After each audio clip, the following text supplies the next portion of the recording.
Okay, I swear I'm here. Sorry. How are y'all doing? I know I don't normally do pop-up lives, but I'm annoyed, so I needed to do a live. Yeah, it's Harry. Hey, what y'all doing?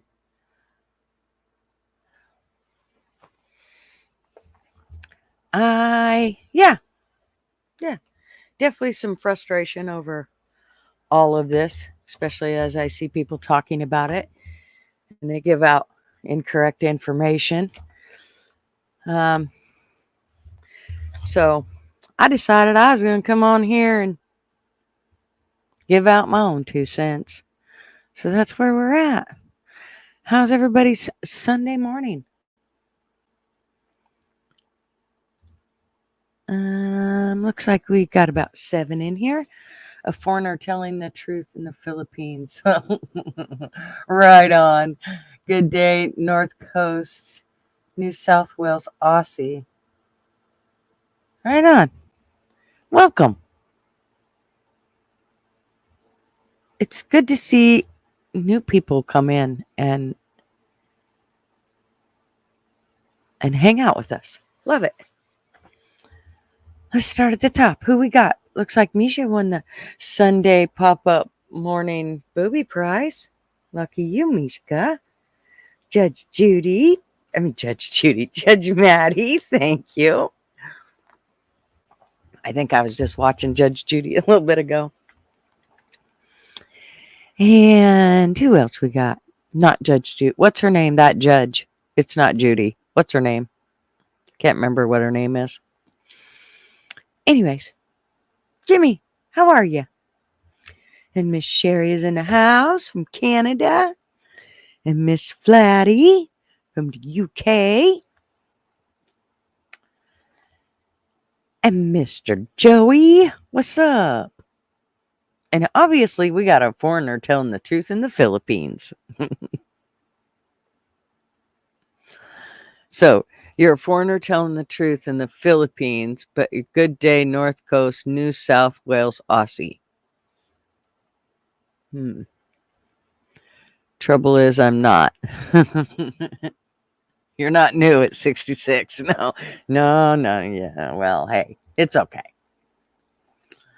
I want a dime's worth, GG. I didn't want to come in here for 2 cents worth. Oh, well, I might have a dime, but I probably got a whole dollar's full worth of, nonsense. And,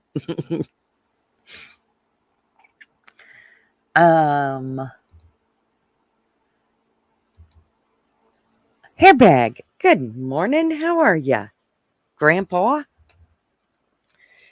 Hairbag is a new grandpa. He's just learning all the ropes.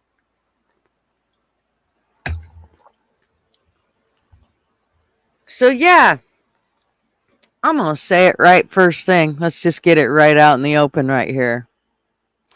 Secret Service, you fucked up times 100.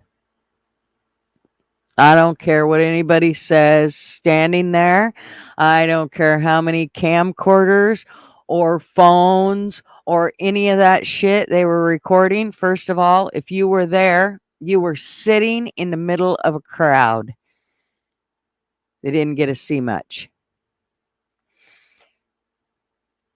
I've heard people that were there say, oh, it was like 200 yards away. No, it wasn't. And I'm sorry, but when you're talking about shooting, yards count, especially 50 yards. So there's lots of things that I disagree with the people that have been there and the people that are seeing it from 500 different views. Still don't understand why there weren't drones in the air protecting him. But of course, again, let's make it clear that's the incompetence of Secret Service. Again, they failed to protect him from the beginning. And then in the process,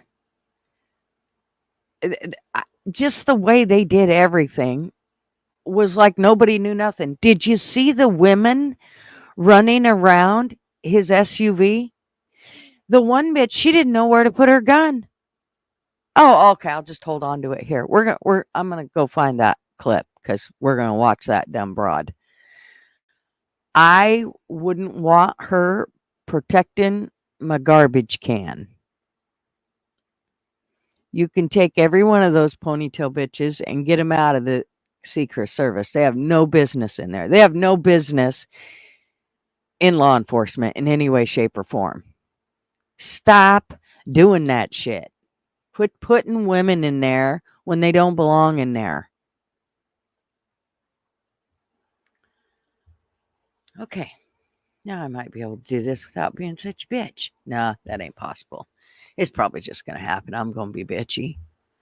But in a good way. I mean, so I was sending out links. I didn't get them all sent out. So I needed to finish sending them so that I know that everybody got them.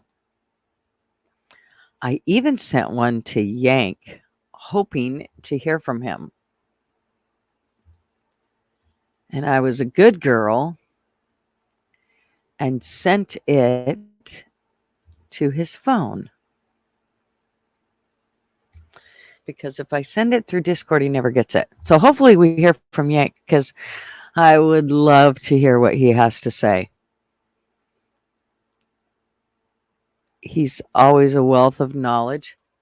I'd love it if Rick could come on too, but we all know that ain't happening.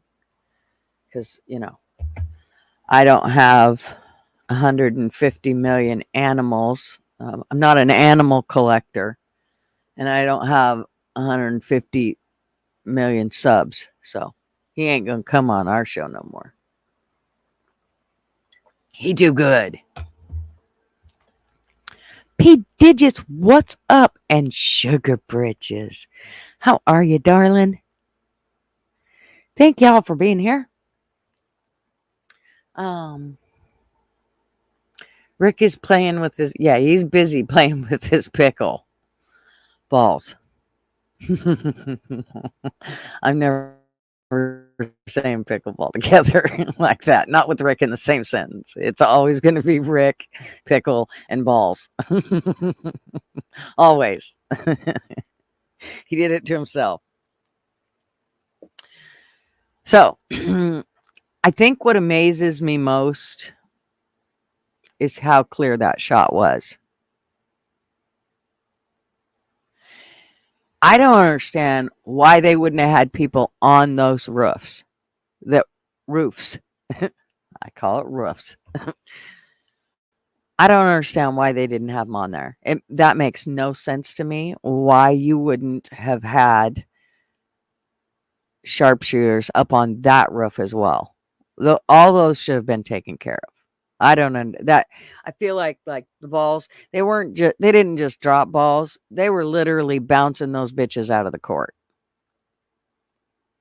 But I still love that Trump had no problem going, fuck you bitches, you missed me. Suck my ass.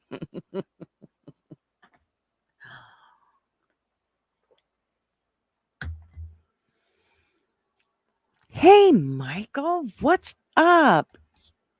I'm gonna give you a wrench, dude. We never get to see you here. Glad you're here. If anybody doesn't know it, Michael comes from Rick's channel. And he's a pretty awesome dude. We love Michael. Where is it? Where's my live?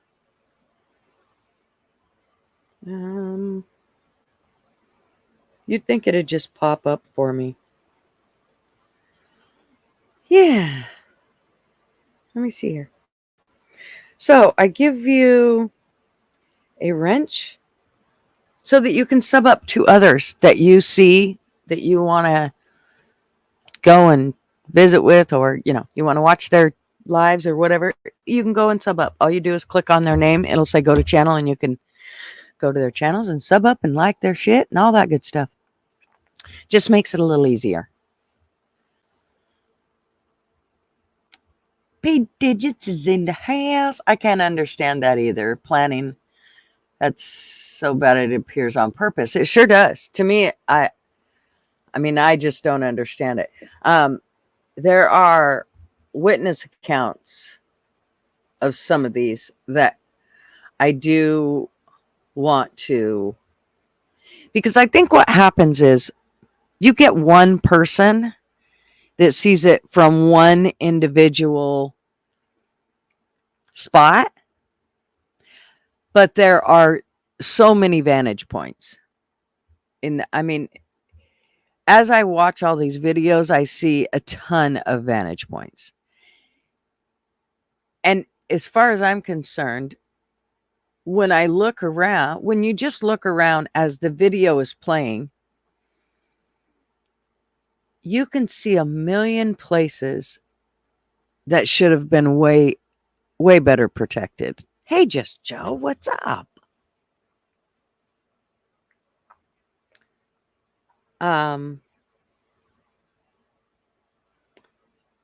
Giving you a wrench, Joe, so you can go through and do networking. How are you, darling? But I definitely think that there should have been way more people, way more security posted throughout that place. The vantage points that they had seems really strange to me. That one specific spot, I don't understand. I mean, the trees were cleared out. They literally made sure it was a one-shot show right to that spot. I just don't understand it. I it, the thing about it is that when we talk about these kind of things, it's always, well, we're going to find out answers. Are we really? Are we really going to find out answers? Because something makes me believe all this shit will get shoved under the rug. Because, first of all, let's remember who's going to investigate it. The government is going to investigate the government. So, how much shit do you really think is going to get out there? How much truth do you think will be laid out on the table?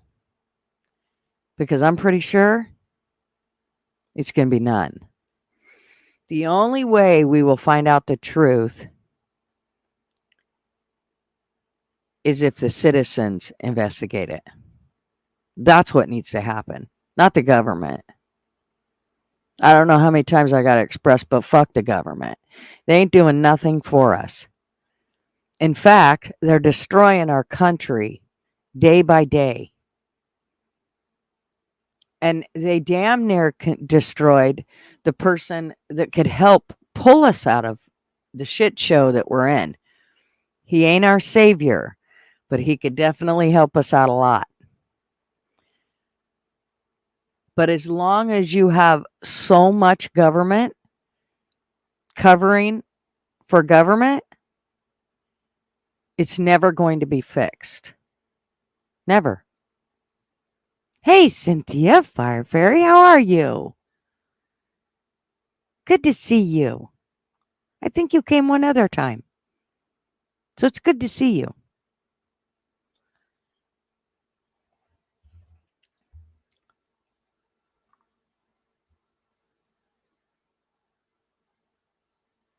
Yeah, I just don't understand how much are people going to keep going, okay, what are they going to do? How are they going to fix this now? How are they going to save this now? I don't see it being saved with an investigation, and I don't see how everybody can sit back and accept the bullshit that's being fed to us.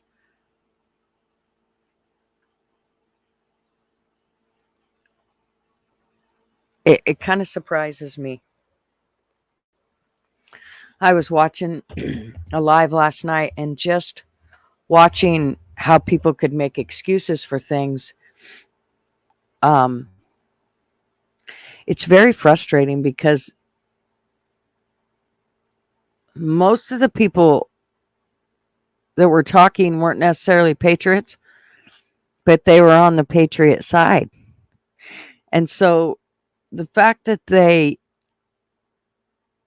it's like they all have rose colored glasses on. And I don't know how much rose colored glasses you can put on when, I mean, dude, there was a guy shot straight in the head. I mean, we all seen the brain matter hanging out of his head. And it's almost like we're not affected by it anymore. Like these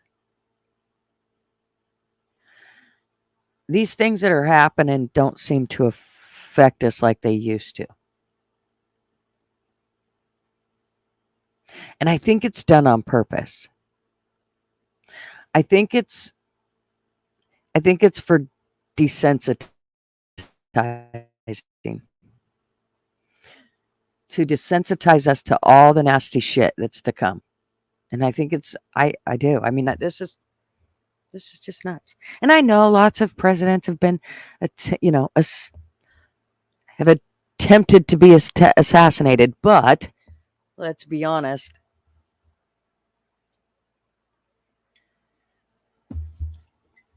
We didn't learn a fucking thing from the time that JFK was shot and killed until yesterday. We didn't learn nothing. Because had we learned anything, that would have never happened. It would have never happened. That building would have been secure, top, bottom, inside and out. And it wasn't. It wasn't secure at all. Or that guy would have never gotten on top of that roof. There was nothing else on that roof to even hide him. That was it. He was the only thing on that roof, yet they never seen it. And people were yelling. They could have shot that dude before he even got one shot out. And they ignored him. They ignored the people that were telling him it. Are you feeling invigorated today, scum dog? Why is that? Because now we're all pissed off and ready to go, huh? I think we better be pissed off and ready to go. And like Rick said, people, get your guns and ammo. Don't be caught with your pants down. If you got nothing else, you can get anything with those two things if shit comes to shove. I'm not I'm not pushing for any violence or anything like that, but everybody should be prepared. And those are the two things that can prepare you for anything.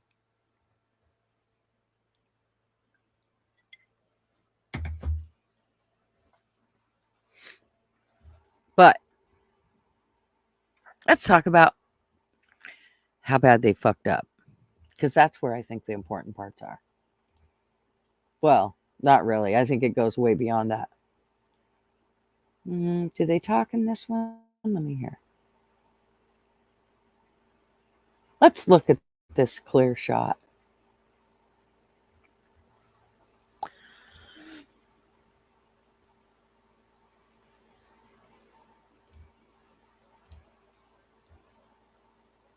What the hell is that? Okay. Here we go. Can we all see it?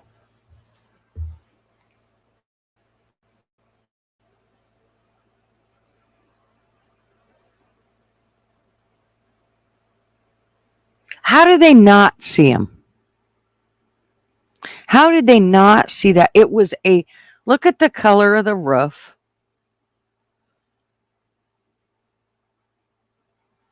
How do you not see that black spot? The one black spot on that roof. How do you not see it?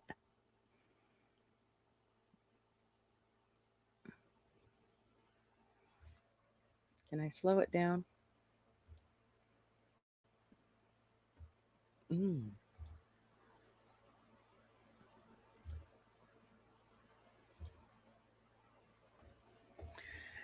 Straight shot.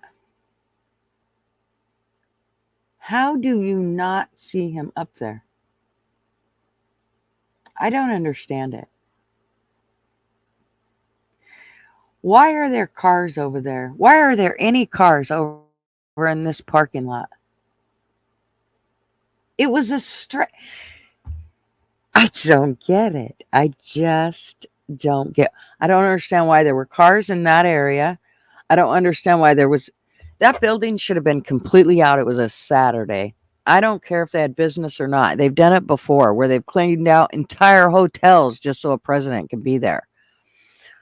So why is it that they didn't clean out those buildings? Why are all those cars over there? You know that means there's all those people in there.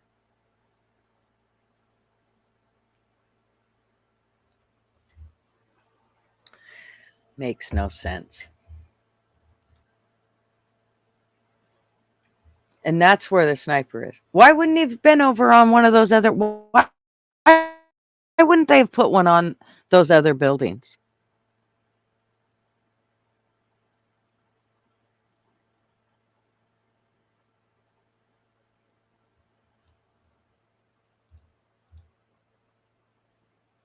I do wish Rick was here because I do feel like he could tell me a lot. I firmly believe, Arby says, I firmly believe that we're here because of the way that primarily the Democrats, but both sets abundance have escalated their rhetoric. Well,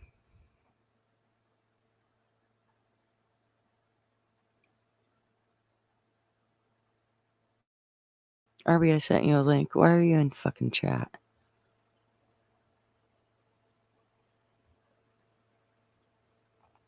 I thought you would come up by now. I thought you would have got it up by now. I mean, come up here by now. Yeah, you're right. They do want him out by any means necessary. Hi, 12th man. How are you?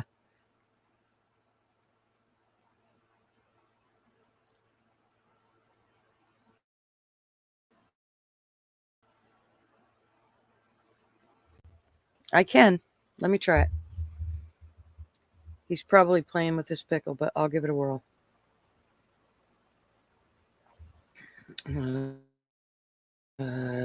Gosh, it's been a while since I talked to him. I got to go all the way down the list here.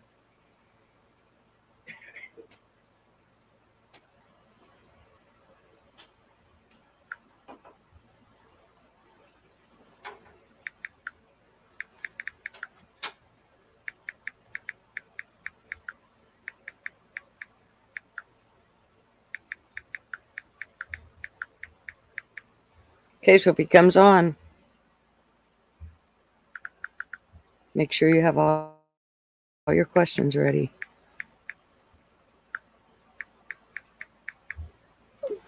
He's probably going to tell me no, but we'll see. He's probably not going to say anything. He'll just ignore me. Hey, son, honey, what's up, darling?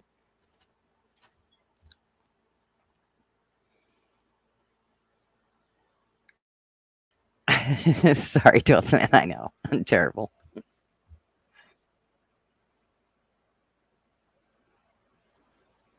You never know. Maybe by asking that way, he will come on, Mishka. I don't know. I always just say the door's open and you're more than welcome to come on here. Okay, so I still haven't finished out sending out invites. Let me finish this. Jesus, I'm terrible. I know. Um, so some of the other things that I didn't understand.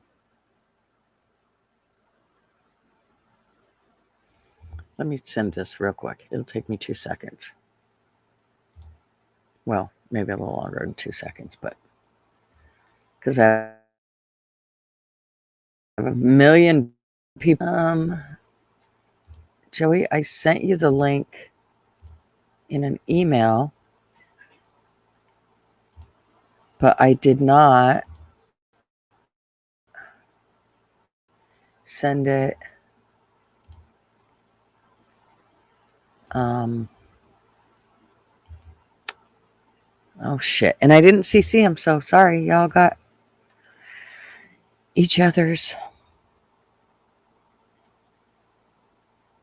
emails, but oh well. Okay, here it is. Paste. Live.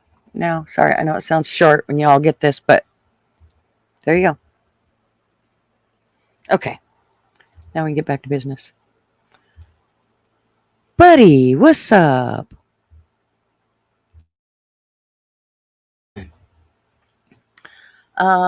Trump is canceling the next debate due to ringing in his ear. Oh, you're so full of shit, buddy. We don't believe what you're saying. Status, what's up?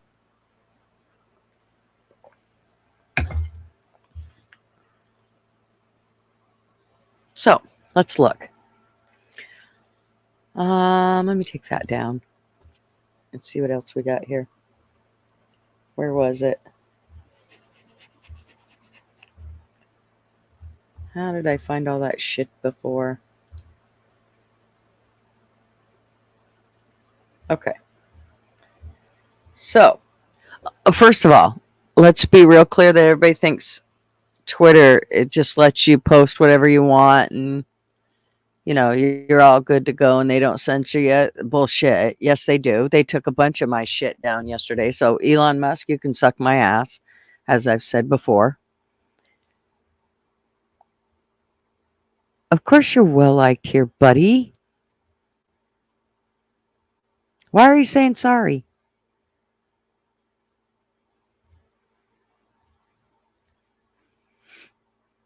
You dummy. Of course, you're liked.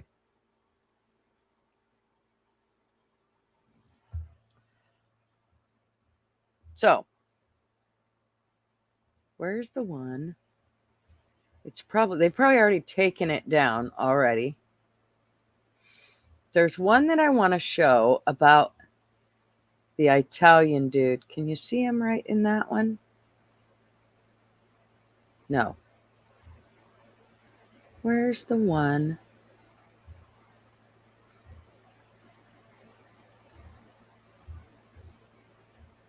I still can't believe that. We didn't see the guy standing up there. The only thing on that fucking roof, and we didn't see him. I'll hop on from my phone in like 10, 15 minutes. Okay. Yeah, I don't plan on being on too long, but. So I like how Rick pointed this out. Look at how the flag's upside down. Boy, if that don't tell you everything. That's the one I should have put on my thumbnail. It wouldn't let me just load that picture from Google and put it on my thumbnail. I actually had to go in and change it in Adobe Express before it'd let me put it on my thumbnail. Piece of shit.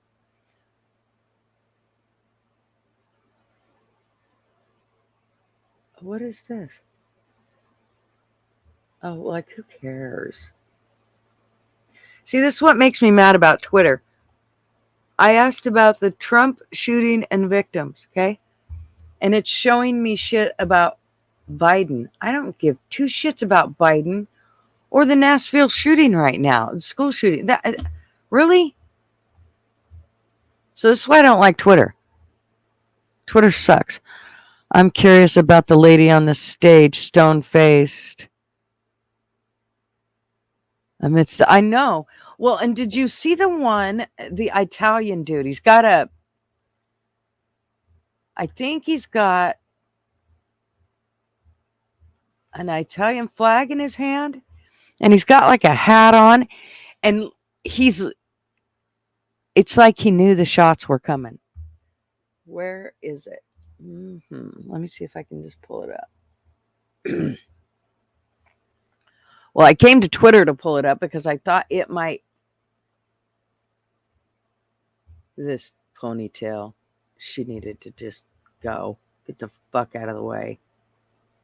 Oh, there he is. See him right there.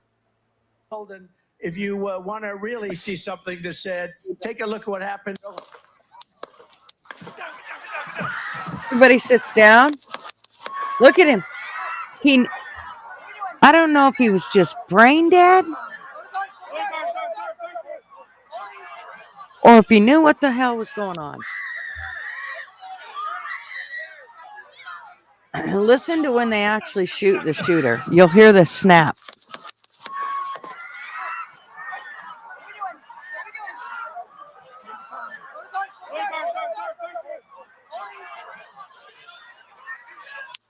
Right there. Did you hear it? So I think that's when they shot him.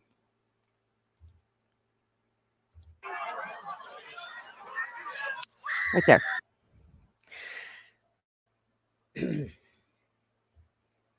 I don't know what took him so long. I thought these guys were sharpshooters, like they're supposed to be Johnny on it.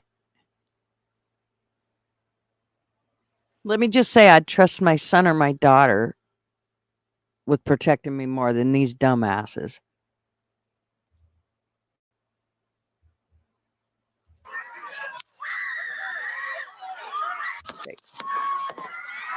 And if you want to really see something that said, take a look at what happened. So the dude hears the shots, but look how he just looks up like, okay, the other two beside him are like, what the hell was that? But he's like, hey man, yeah, looks like this is where they shoot him.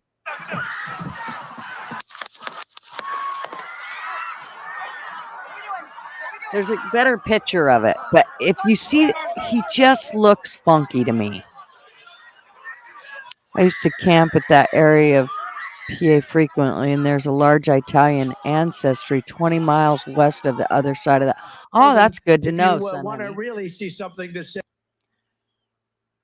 yeah, the chick with the bun. Don't mess with chicks that have hair buns. Oh, fuck that stupid bitch. She was nothing but in the fucking way. What was she protecting? His head was out in the open. Those other guys literally cowered over the top of him. They were able to actually umbrella over him. She couldn't do nothing. It's like she was holding on to his waist saying, come on, daddy, pick me up.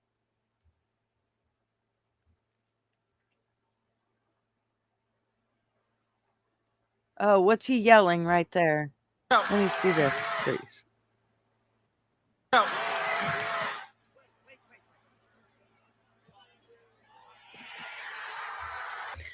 Okay, the other part is, people, if you hear gunshots, don't do this. I don't care what's going on over there with him going, fight, fight, fight. Yeah, great. That's great. You can watch all that shit later. If you hear gunshots, get your ass out of there. Do not stand around. Okay, wait. 12th man, she was there. What was she doing? Show me. What was she doing right here? I guess she would have been a body. I'm sorry, but if you ask me if I want somebody to come save me, it's not going to be her. She wasn't tall enough or wide enough or strong enough. Exactly, Flatty. And that's exactly why I don't want some ponytail popo coming to try to save my ass. Really, I don't want none of them come save my ass. I'll save my own things.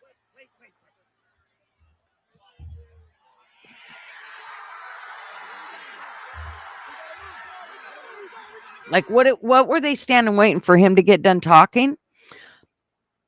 From what I hear from somebody else who's actually worked in a position like this, he didn't have any say at that point.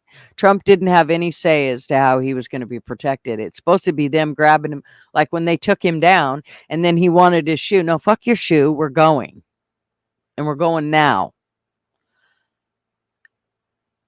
You think she had a job to protect his chest and abdomen? I don't think they even had that shit that planned out, Sonny. I don't. I do not believe that shit was planned out like that at all. They were all confused. Nobody knew where to go or what to do. Hey, RB, what's up? Not much. How's it going? Oh, it's going. See here. 1 second. I sat and thought about this shit all night, and so now we're going to chat about it. I just figured I couldn't stand it anymore. Yeah, She's do I sound okay? I'm in my car, so if I sound really yeah. awful, I can try and figure something No, else it's fine. out. No, it's good.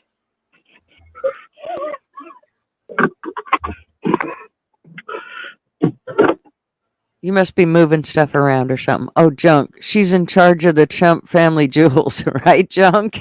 Welcome, Junk. I kind of like your name. Short and sweet. So But how yeah, you no, doing, man?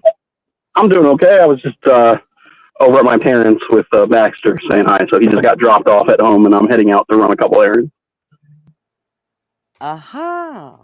Hence why I'm on my phone instead of my computer like I normally am. And so I guess I probably don't sound as good as I normally do. Gotcha. But yeah, see, I sound like I'm in the car, like Flatty said. Um, but yeah, I mean, I'll be home in like a half hour if you're going to be going for a little while, but I can just chat and sound bad. Um, it's totally up to you. Whichever you want to do doesn't make, I should be here within a half hour, but you're more than welcome to stay on here and visit with me. Um, No, but I think you should definitely give me a hard time about my post from this morning, right? I posted it for you. See, now didn't even get to all see you had it. to do was shoot at the man. Now I'm on a Trump train. Yeah, that's right. I missed it. Nah, Damn it. but but no, I mean that was crazy. I was watching the rally live when it happened. I was like watching on one monitor, and then I was watching like some sports stuff on another monitor. But I think I mean I heard you talking when I first got on. I agree 100%. There's some serious failures of the Secret Service and the protection detail that need to be understood for sure. Um, Hmm. I don't think that this shooter was some FBI shooter where I'm sorry, I've shot from 150 yards away with a red dot on a AR, and I can do pretty well on a range with that. He was up above where Trump was and laying down. I mean, not to get into it, whatever.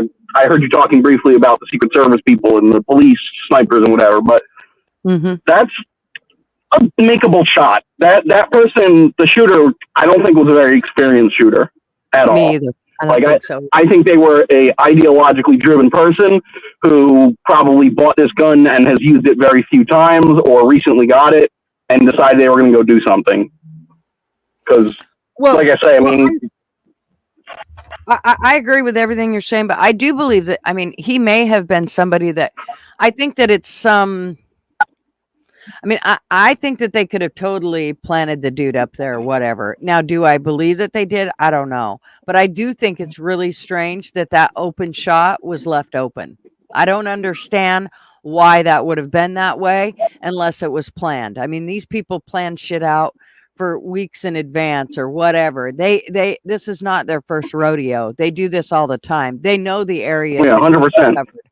And so the fact that they didn't cover that area makes me question why he was ever there. I don't to say he just was able to slip through the cracks and get up there, that could very well be the case, but something tells me I don't know. I don't know. I that is one of the things that um because he was such a shitty shot, I'm kind of with you that he probably wasn't a plant, so to speak. Um I think that he probably was more um I'm pissed off and here's my chance. It sounds like he worked at that company, but Mm-hmm. now I don't know that for sure. That's just a few things that I've heard that he actually worked there, which would make it really easy for him to get on the top of that roof in one sense. But if again, Secret Service was doing their job, it wouldn't have made it. I mean, it shouldn't have been that easy to get up there. And it seems like it was awful easy to get up there. Yep. Hey, David and Colby, what's up? How are you? I don't think I've Well, I guess you've obviously been here if I gave you a wrench before. But yeah, I mean, forget even what happened yesterday. What's appalling to me is that the mainstream media can't call it an assassination attempt on, the, New York Times uses a picture that they crop out the, like, American flag so that it, looks like he's some angry old man, with blood on his face, and not, the guy running for office for president of the United States in a picture that's going to go down in history books. Like, you have the ABC, or CBS or whatever I posted this morning on their morning show talking about this is because of Trump's rhetoric. Like, this is just beyond me. Like, that's what's really, really bothering me this morning. Mm-hmm. Like, we already know that there are institutional failures in this country across the board. We already know, that there are, deep state assets that are, controlling things and manipulating things and trying to get mass shootings to happen and trying to kidnap Gretchen Whitmer and all that kind of shit. We know the FBI will go kill a bunch of people at Ruby Ridge to justify their existence over some sawed-off shotguns that they tried to, make happen. But, the fact that the media is so in the pocket of this globalist, Biden admin Democrat agenda. Oh my God, it's disturbing to my core. Like, the fact that all these leftists are running around yelling about how this must be some, stage thing because of how Trump reacted. Like, really bothers me. People that, like, 2 weeks ago I would have told you were at least, okay, they might be on the left, but they're like, reasonable people who are posting all over Twitter about how, if only the person had been 2 inches to the right. Like, that's the stuff that's really bothering me this morning, personally. And we can run around and yell, and that people need to be more respectful. People need to be able to understand each other. People need to listen. But we're turning, I just said that, we're turning to fucking Philippines, where, you know what, just off your fucking opponents. Why run for office? Because people just kill you. Hey, we got more people, Arby. Yay! Hey, Ben. Hey, Didi. What's up? Yeah, no, very interesting to hear your discussion. An amazing topic, and I love to get the homegrown version from down homespun Americans, because there's all sorts of things going on down in Aussie. But it's really nice to hear your Americans chatting about what's going on. Thank you. Yeah, well, I'm glad you came on to visit with us about it. No problema, die. Trump landslide. I speak. Yeah, sorry. I'm on two levels at once at the moment. You're fine. It takes a little bit to figure out what you got to shut down. Yeah, you definitely got a YouTube. I think you got your YouTube one on. Oh, Rick. Hey, welcome, Rick. Yeah, just mute your YouTube stream, and then or close it, and I'll be fine. That cancels the echo. How's that? Are you on a laptop or a computer? I'm on a laptop. Okay, but go I've up only to the got StreamYard open, so. If you go up to the top, do you see up at the top your tabs?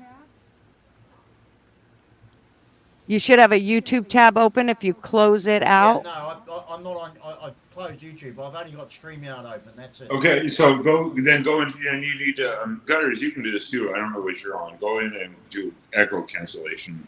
Okay, or reduce background noise. Yeah, you can do it manually too. If the YouTube is closed, do it that way. One or the other usually works. Okay, I think that sounds better. Yeah, nope, it's still echoing. Let me see if it's you. Oh, no, I didn't lose Rick.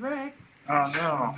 There he is. I'm still here. I got to run down and grab more coffee. I'll be right back. Okay. Yay, Rick's here. Rick's going to have lots of information for us. I just know it. Okay, so GD, let's figure you out. Sorry? Okay, GD, why don't you go out and come back and see if that helps? Okay, will do. Will do. Okay. Um, yeah, right. How do I do that? Just exit. Just close the Yeah, tab. just And yeah. then come back. You can, What do I hit to get out? Just you, copy paste the link and then close the tab of StreamYard and then just reopen a new tab and come back. Okay, yeah. I'm sorry, mate. I'm not. I'm a tech dummy. you're fine, honey. I'll remove you and kick you, and then you can come back. Technology. It's great when it works. I know. It's shit when it doesn't. I know. Like my power. Yes. Fucking Houston. Okay. All right. Yay. I'm excited. We have questions and we got somebody here that's going to actually have some information on it. So, how you doing, Ben? Well, I'm good. I mean, over a week of no power, and I'm sweating balls over here, literally. And some weird person tried to assassinate the future president. So yeah, we're in good times. We're in good times. Yeah, I know. Isn't it great? We're in good times. Yeah. What else can you say? We're actually in Rick's neck of the woods because he lives in Texas as well, Ben. Yeah, he has power. Probably he's comfortable. He's making coffee, motherfucker. That's I'm right. I'm drinking a warm alcohol mix because I don't have AC. I don't have power. I have no chilling. My ice melted from yesterday, and yeah. All right, back. Fuck you. Okay.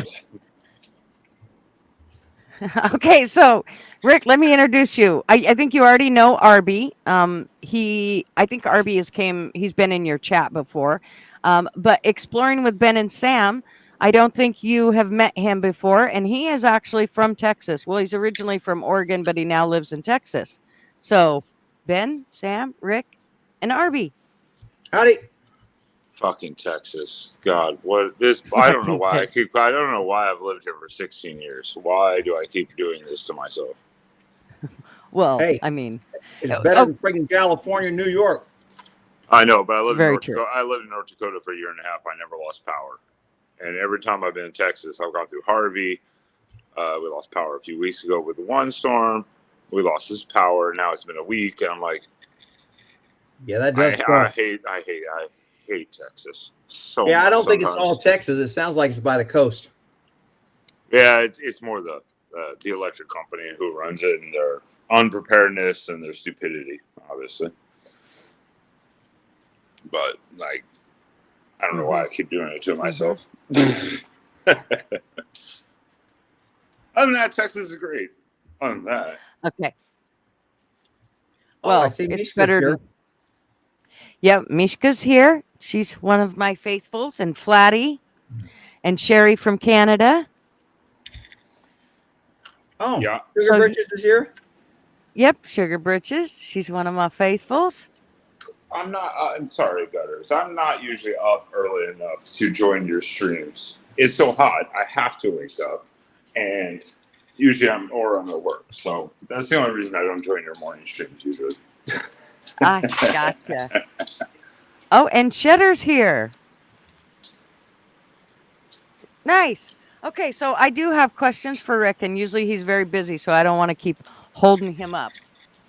But can we talk about the Ponytail Secret Service that covered the SUV? Can we talk about how they were saving the SUV? Or yeah, I saw that.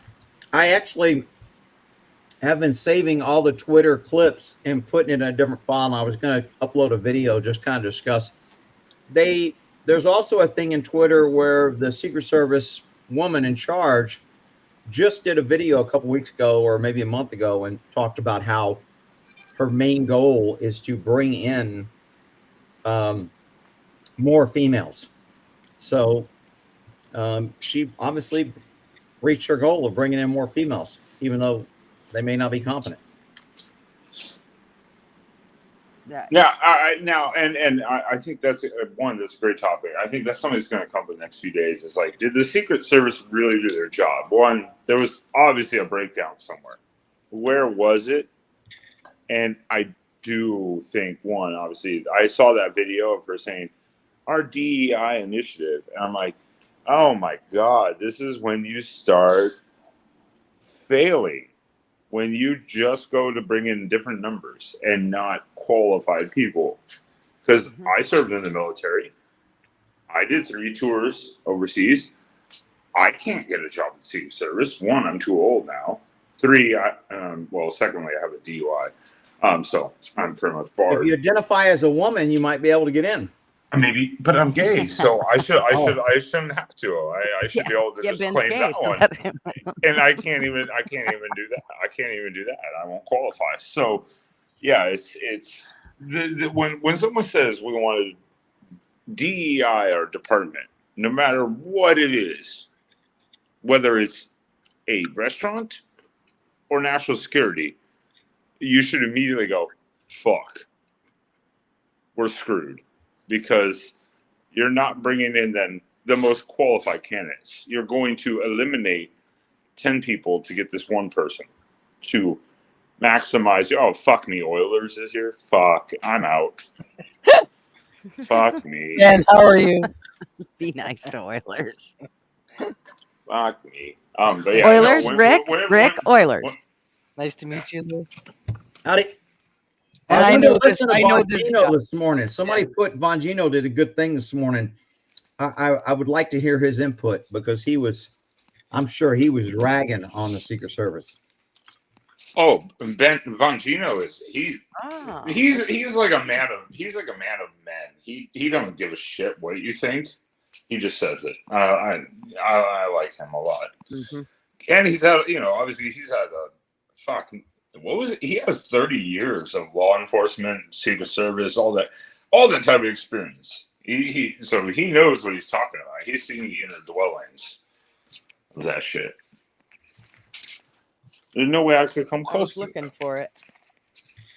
Unfortunately, maybe fortunately, I don't want to.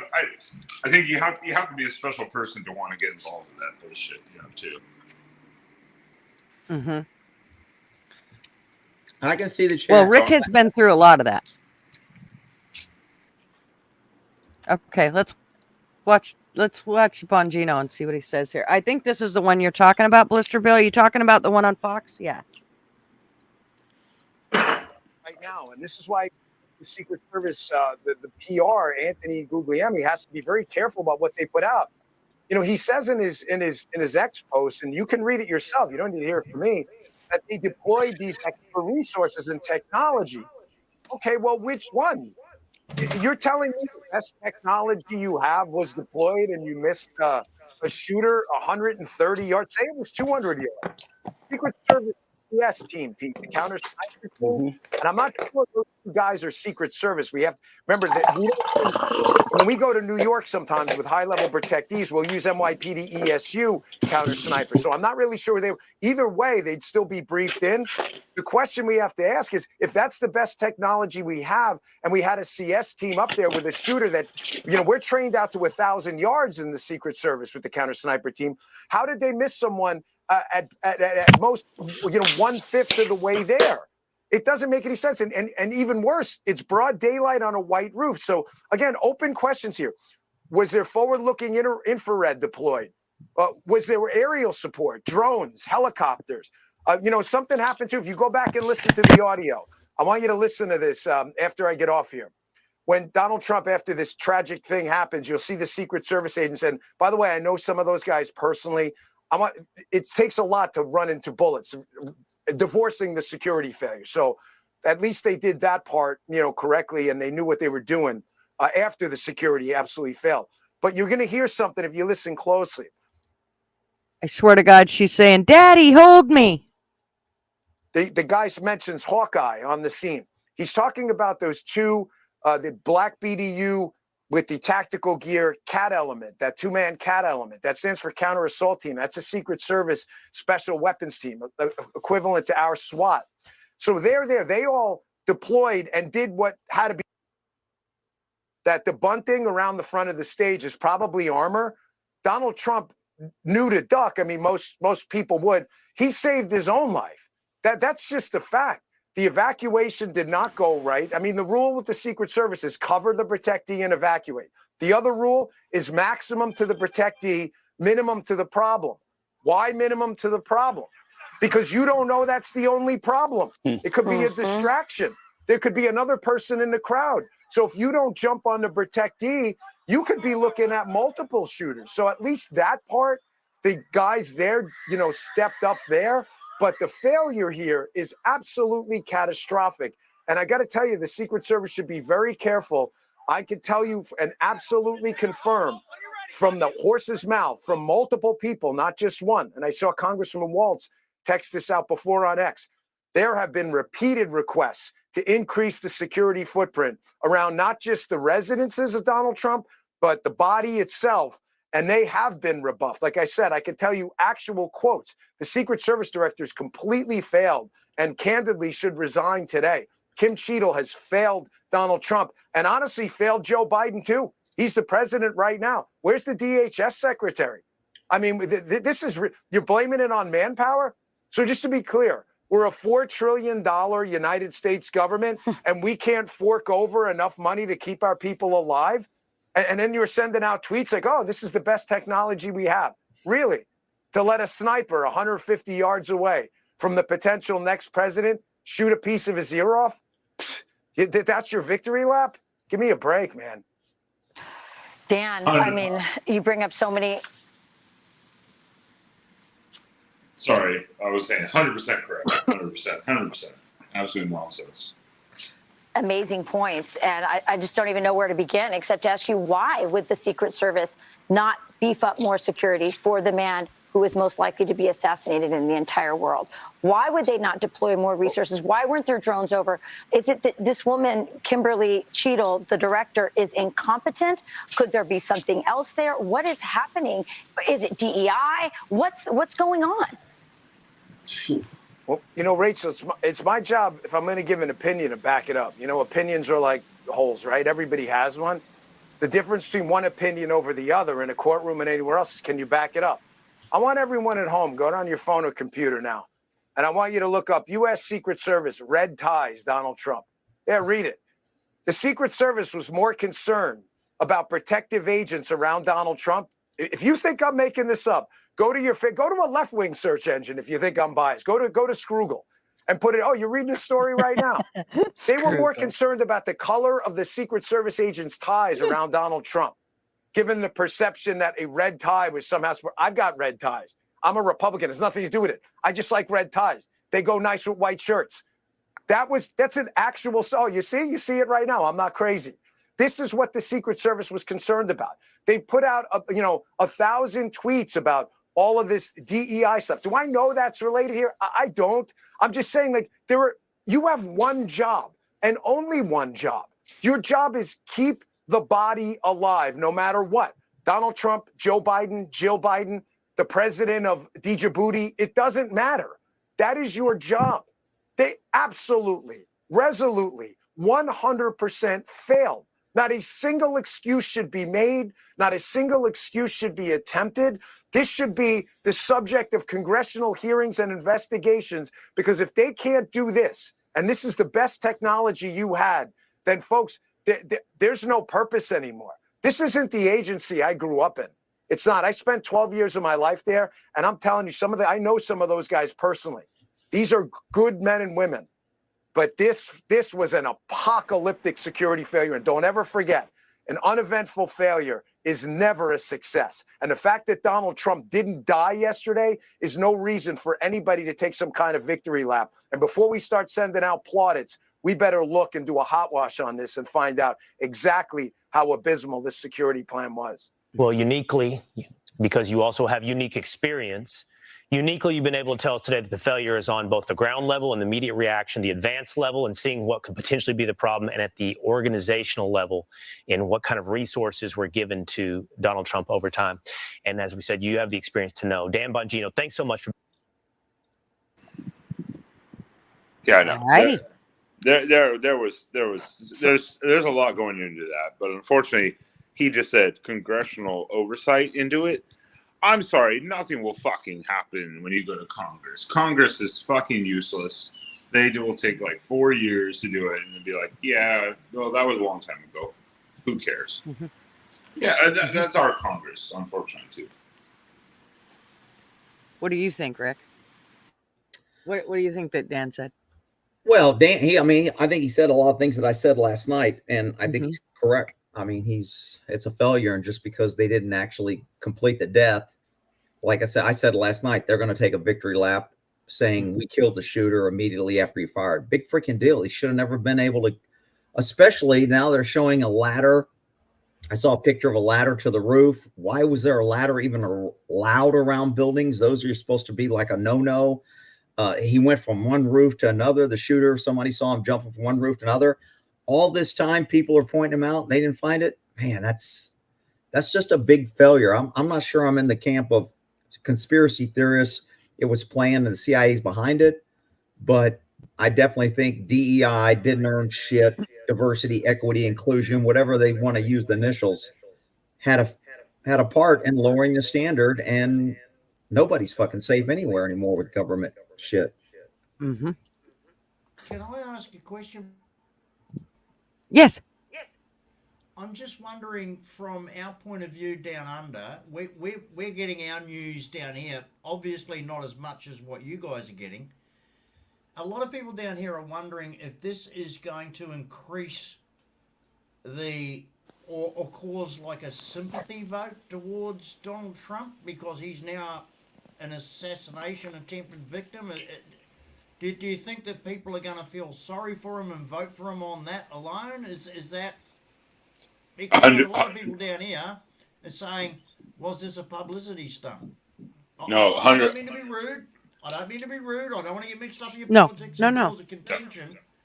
But some people are saying, was it a publicity stunt? No, 100%. This will increase his vote. He was already increased after the mugshot for getting convicted, indicted and arrested and got the mugshot.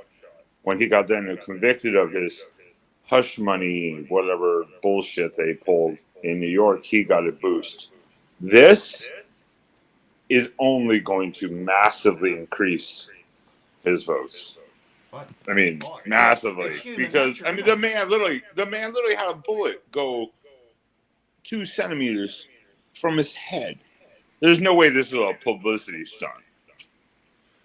No one would be insane to be like, hey, 100 yards away, 150 yards away, shoot at me, try to hit me, but not kill me. This will be great for publicity. No one would be insane. Has anybody identified what type of firearm it was? Because it sounded like a pop gun. It sounded like a very low caliber, very small gun. It sure as hell wasn't a Magnum. Like a 22 if you're lucky. Yeah, Rick might be able to say more. I think part of the issue with the caliber we can't tell is because we don't. One, I haven't seen the information come out. Rick might be able to tell more, but the audio was the problem. To me, last night it sounded like a 22 caliber, very low caliber, but that's because the audio, that was secondary audio. But if he was that far away, it had to have been probably like a 5.56. I'm going to assume. I can't say that, and that is a high caliber 5.56. That's still a high caliber round. I have no idea though. So, Rick, do you think it was a 22, or do you think it? I mean, I don't. You'd think I'd know more about guns after being on your channel for this long, but can you explain what you think it was? Well, I don't think it was a 22, only because the one guy had brain matter and it did some pretty devastating damage and it killed. So at that distance, So that much damage, I would think it was a higher power bullet. A 22 only travels at, 900, 1,000 feet per second. Anything above that is usually closer to 2,500 feet to 3,000 feet when you get into more long distance rounds like a 5.56, AK, 308, whatever. Yeah, someone said AR-15 he had, and I'm like, well, that's 5.56 as military. I know that, but the audio that you hear, it sounds like a 22. But then when you see where he was, I'm like, yeah, there's no way a 22 caliber would travel 150 yards.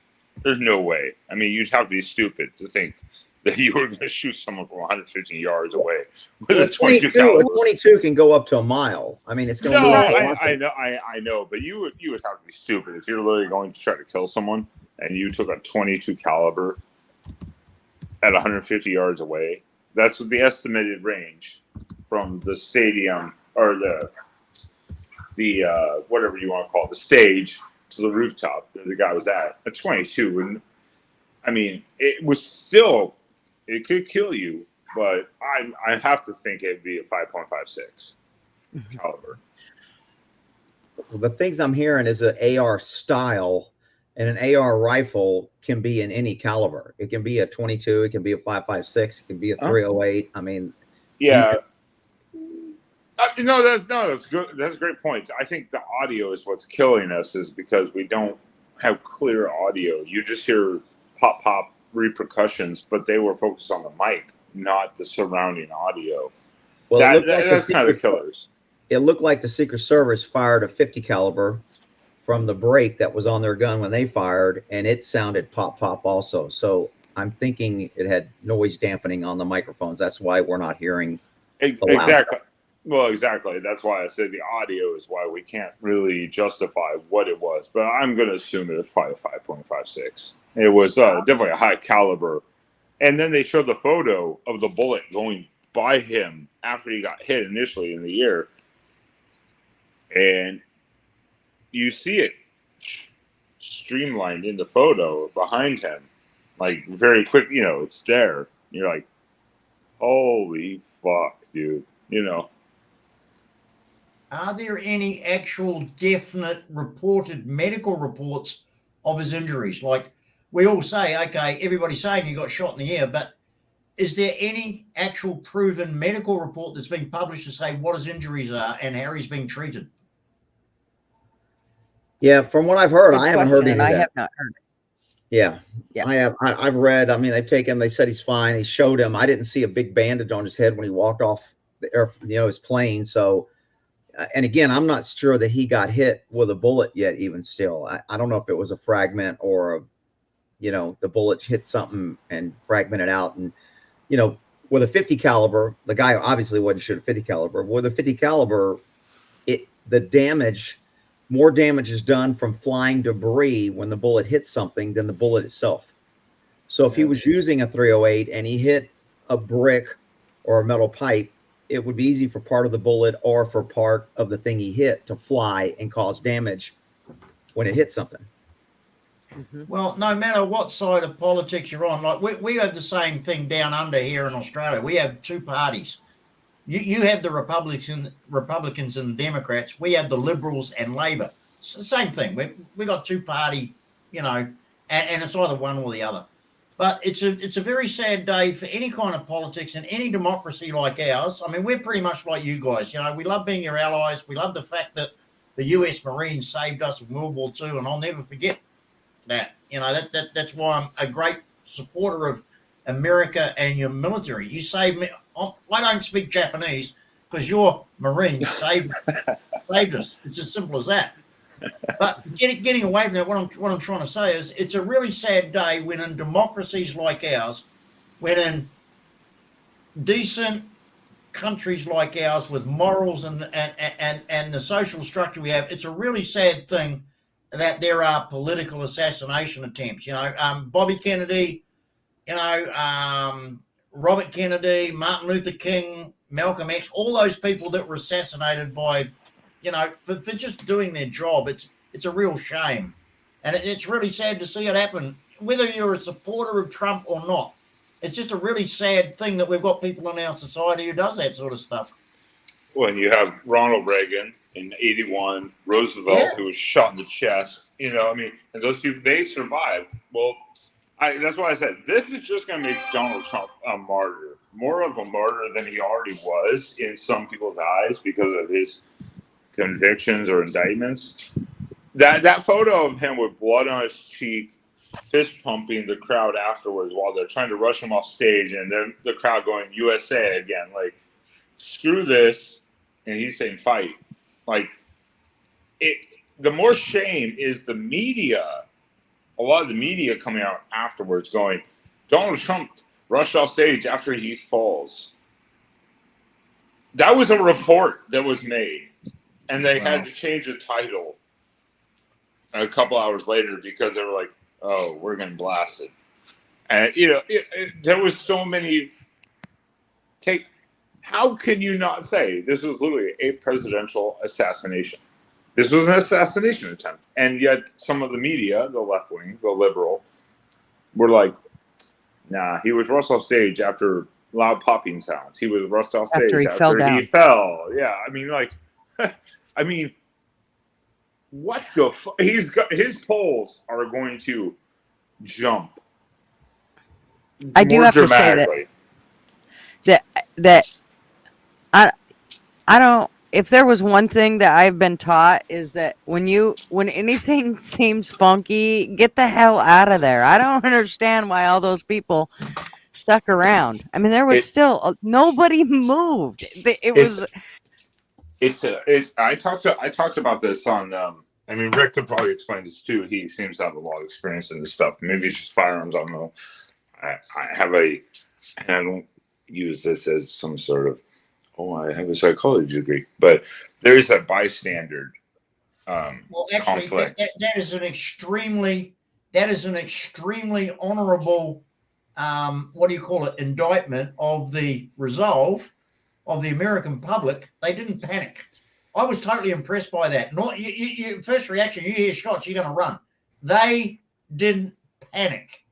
And that tells me that the people that were at that rally were strong, gutsy people. They didn't panic.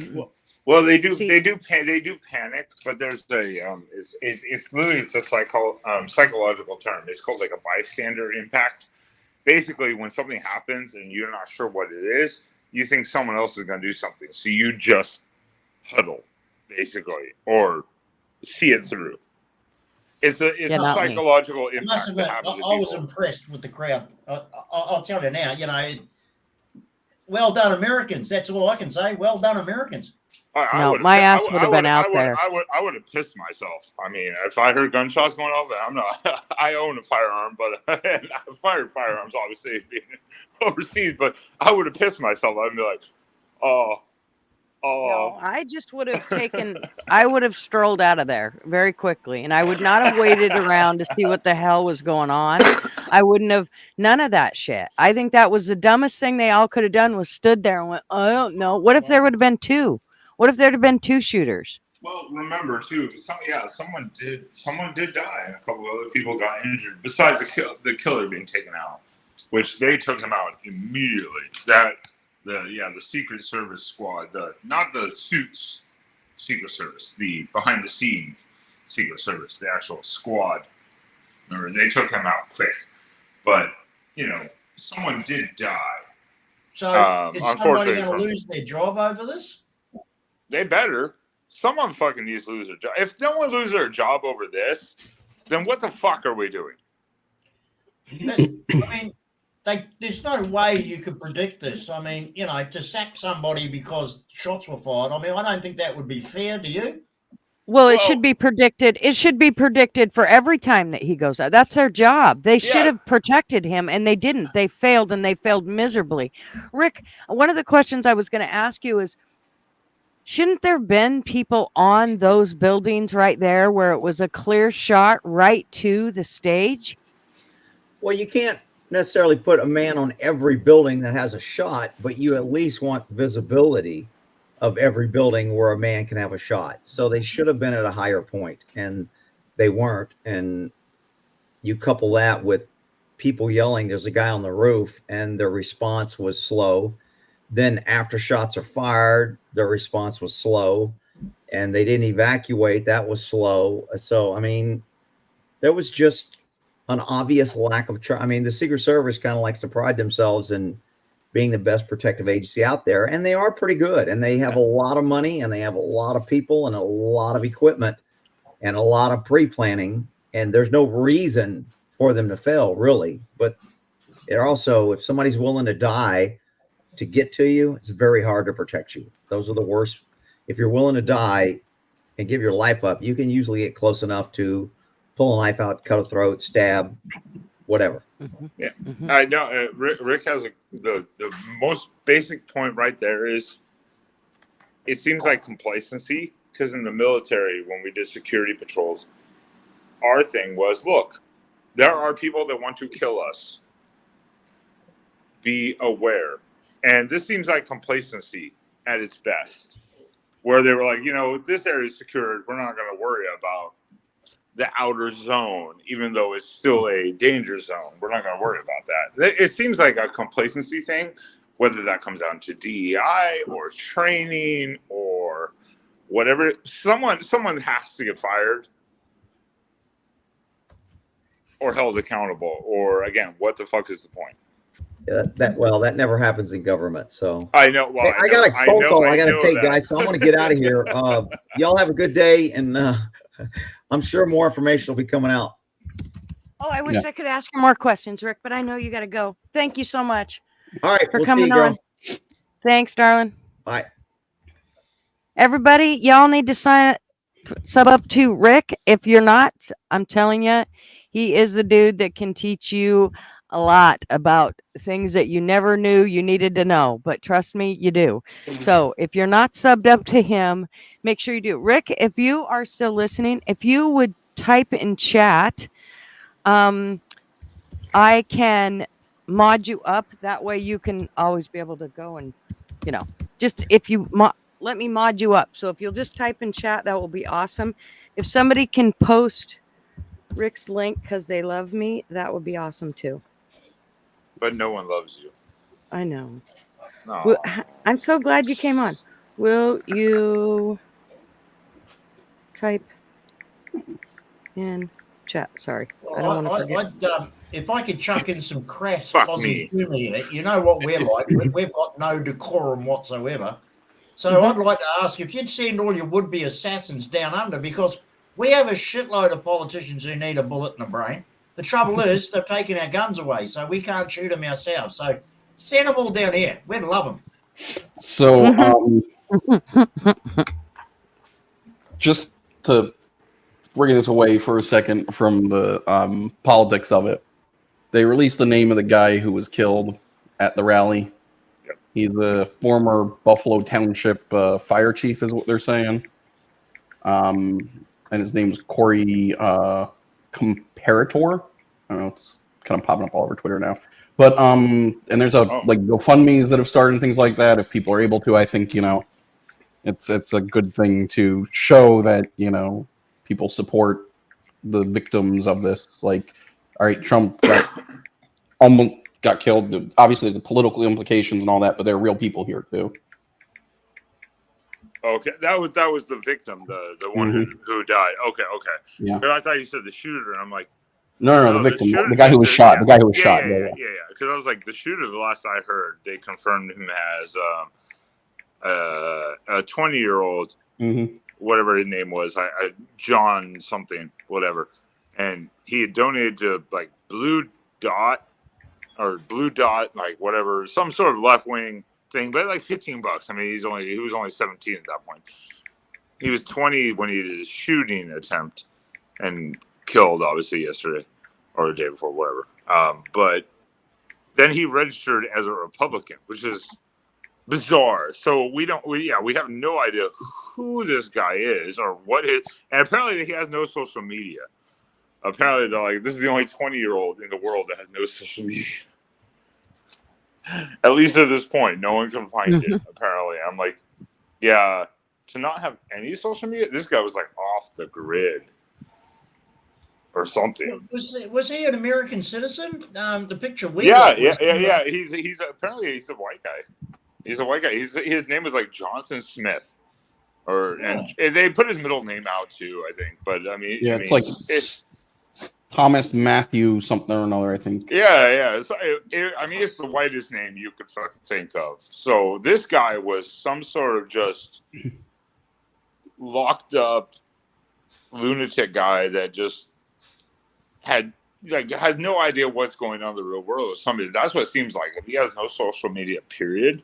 Thomas Matthew Crooks, that's the name. Crooks. Okay, I think I said Smith.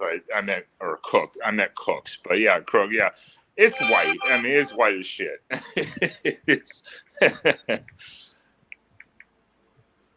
20 years old. I mean, I'm 66. I mean, like when I look at a 20-year-old, I just think of a baby. You know, they haven't got any life experience whatsoever. Exactly. And we noted earlier, I condemn, like, Dan Bongino brought up a bunch of topics about the Secret Service and all that, and I respect his opinion on the Secret Service. I have to look at that and how the media covers it, and the media is like, oh, Trump fell, blah, blah, blah, but they won't talk about the problem. So one Democrat, or, well, a couple, I'm sure multiple, I only saw a couple, immediately came on and be like, this is why we need gun control. It's like, fuck you. Crazy people will do what they want to do because they will find a way. Shut the fuck up. They used it for us. What's your voting age over there? Ours is 18. What's yours? 18. 18, yeah. 18, you can buy a shotgun or a rifle like an AR, but 21 is for handgun. And then every state varies due to open carry, et cetera, et cetera. But the point is, they immediately call for gun control. And I'm like, you people are idiots. You people don't realize people will do whatever they want to do because they can find means to do it. Gun control doesn't do shit. You can take away all the firearms here. If I want to do something illegal, I'll find how to get a firearm. Yeah. Exactly. All Laws are only for the honest John. I mean, laws don't work for the people that don't want to follow the laws. That's the point. Laws like that are only constructed and implemented to fuck over the actual law-abiding citizen of your country. That's all it is. I'm not getting at you. Don't get me wrong. You know, every culture's got their own way of thinking. So don't get me wrong. I'm not trying to be a downer. I'm not putting you down. I'm not disagreeing with your culture. But we find it incredibly amazing that you can have a magazine ad with an Uzi submachine gun, and the caption said, "Ideal for home defense." Well, if I lived in a house that needed to be defended by an Uzi submachine gun, hell, I'd move. No. Here's the deal, GD. But GD, listen to this. The ones you're supposed to be, the whole idea of having your arms is not to defend yourself from the one dude that might come and attack you. It's to defend yourself from a corrupt government. And so you bet your sweet ass I will take a 50 caliber all day long. It's all of it though. It doesn't matter what you own your gun for. The government, you're allowed to own your gun to protect yourself, to protect your family. For the tyrannical government, you're allowed to own a gun. End of story. Yeah, tyrannical government is the key word. Like, I don't care what the reason is. Both of those are valid reasons for wanting to own a gun, and you can't own a automatic firearm unless you get. Yeah, exactly. Exactly, status. You saw nothing. I mean, look, and GD, look, I live in the suburbs, but there have been armed, like, home robberies in my neighborhood because I'm in the suburbs of a major city, and it's very easy for people to rent a car, buy a car, get on the light rail, take a bus, and get out to the suburbs and, you know, do stuff. Yeah. Any gun crime here is usually cleaned up within the first couple of hours because our landmass is basically the same size as the USA, but we have 24 million people. You've got 360 million. There's nowhere to run here. There's nowhere to run. Everybody knows everybody else. You know, like, you take, for example, our major cities. Sydney, our largest city, it's got 4 million people. That's our largest city. There's nowhere to go. You can't. It's not like New York or, And remember that 90% of our country is uninhabitable. You can only go to coastal areas, and there's only one road, the M1 around Australia. And if you commit a gun crime in Sydney, that's a miracle in itself, because where the hell do you get the gun from? Because there aren't any. It's just simple. There aren't any. Getting your hands on a gun in Australia is probably, it'd be easier to get into Buckingham Palace. It's just not done, Well, that's our problem here, is when you hear crimes about, especially like you said, like New York, or like we have Chicago, Los Angeles, the big cities, Washington big cities. D.C. It's not even also big city. Washington D.C. Baltimore's not a huge city, but Baltimore's got its problems. Well, the same thing. Chicago's a big city. Cincinnati, Ohio's got problems. Well, the same thing. But when you hear there's a 17-year-old running around shooting people with a handgun, the 17-year-old's not old enough to own a gun. Where did he get it from? He got it from friends who got it illegally. He's part of a gang, or he stole it from his parents. His parents should then be also charged for improper storage of the weapon, if confirmed. Like, they didn't have it locked up. But that's the point. If people want to commit a crime, they will find a way to do it. What the hell's good as a gun if you gotta lock it up? Well, either have it on your person or lock it up. That's what I do with mine. It's either on me or it's safe. The point is, people will commit a crime if they want to, whether they should have a firearm or not. I mean, that's why there's so many convicted felons that are found having firearms on them. And I'm like, you're not supposed to have a firearm. You were restricted because of maybe a violent crime in the past. They will do what they want to do because they can, and they will find a means to do it. So don't blame gun laws. Blame the people and the culture. That's the problem.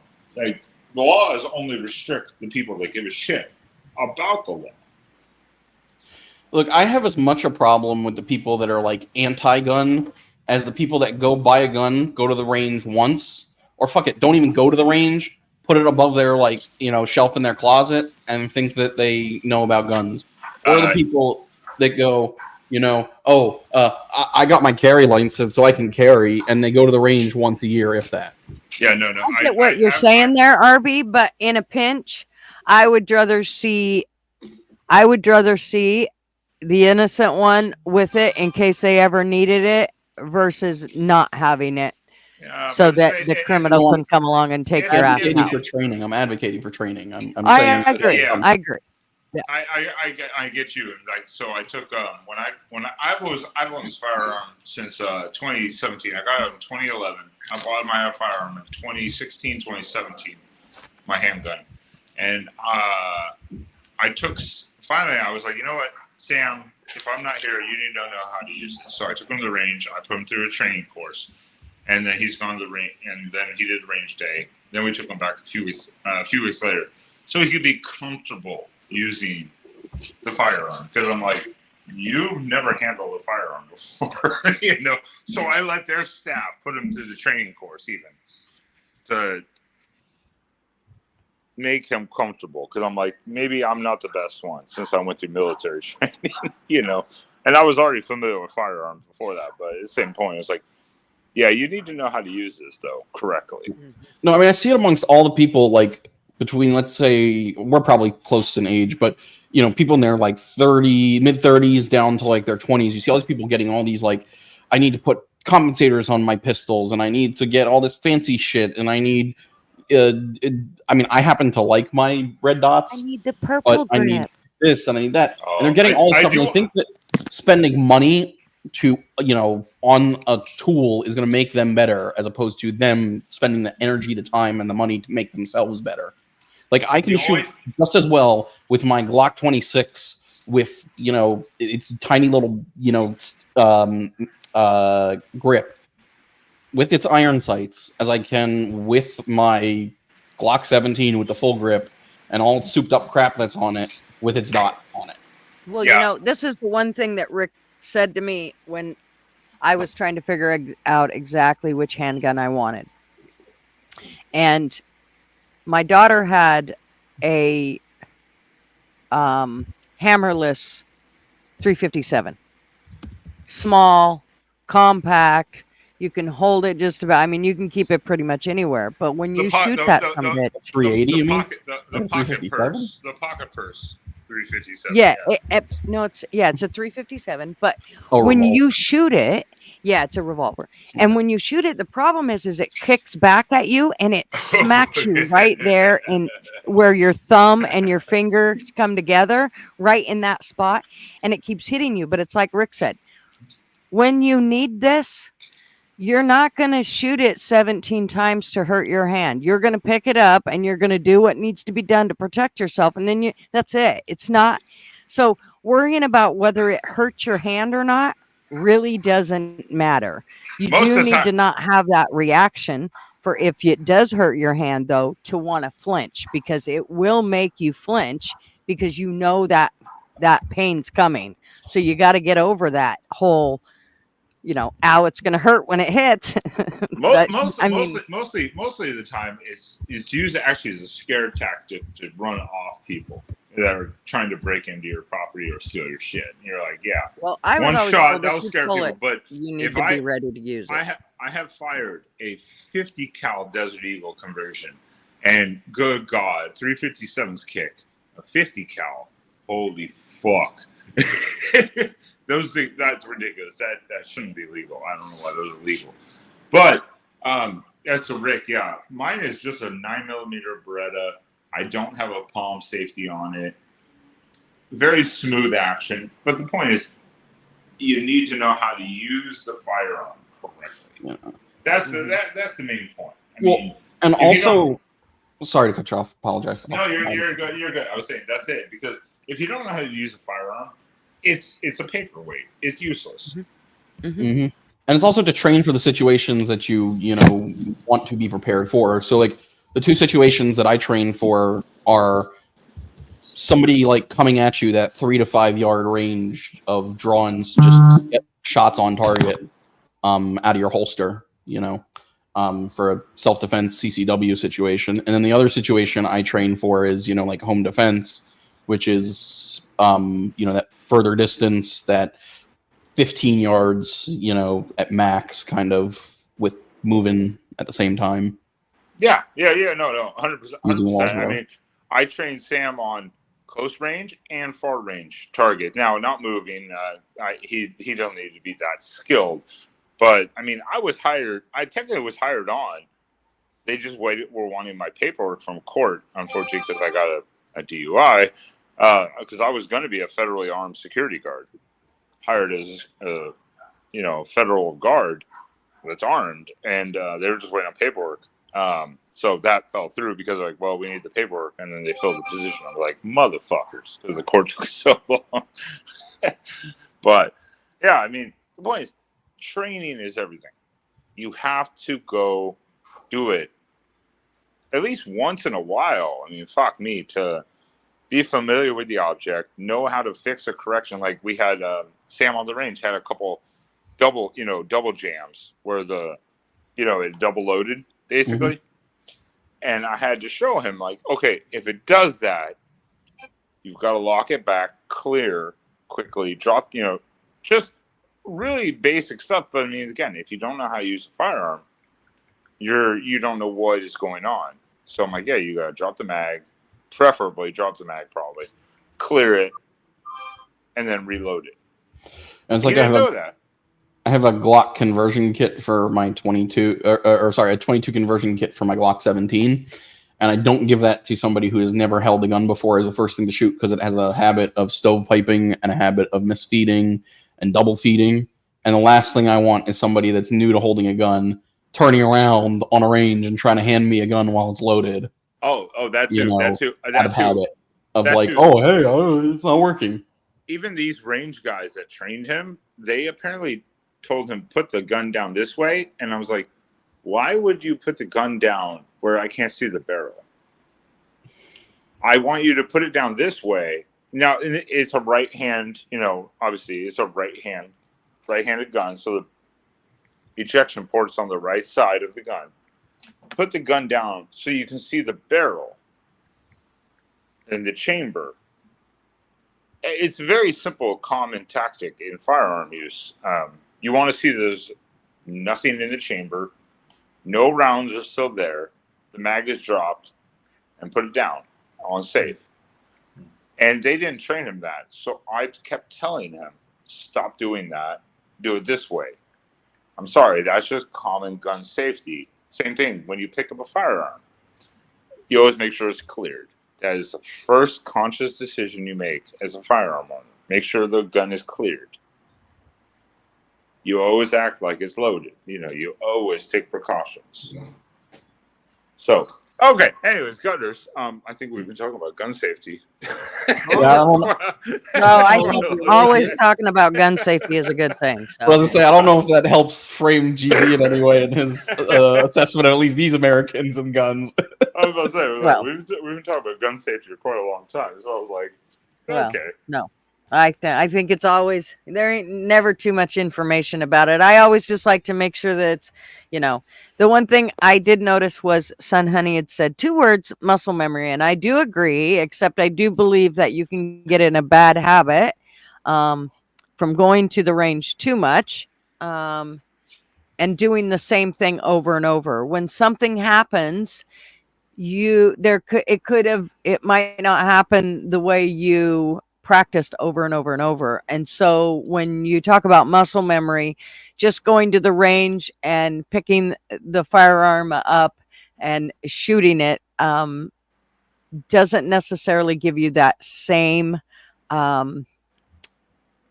the same experience that you need in a pinch. And so that's why I think, for one, it's always good to have it on you. And for 2, it's always good to be practicing even when you're not at the range. And I mean that by practicing grabbing it from different ways, from being surprised, all of those things. Now, you don't do this obviously when you got, everybody hanging out, but when I am home by myself, I do a lot of practicing so that it's more than just muscle memory, because it has to be, shit happens in a blink of an eye. It happens so fast, and you have to be ready for that. So when I go grocery shopping, my whole time I'm grocery shopping, I usually go by myself, and my head's on a swivel from the time I leave my front door, not from when I get in my car, from when I leave my front door. My head's on a swivel, and I never take it off the swivel. Even once I get home, I am still prepared, because I never know what may happen. Anything could happen. I know it sounds like paranoia, but it's not. It's always just in the back of my mind. What if somebody follows you home?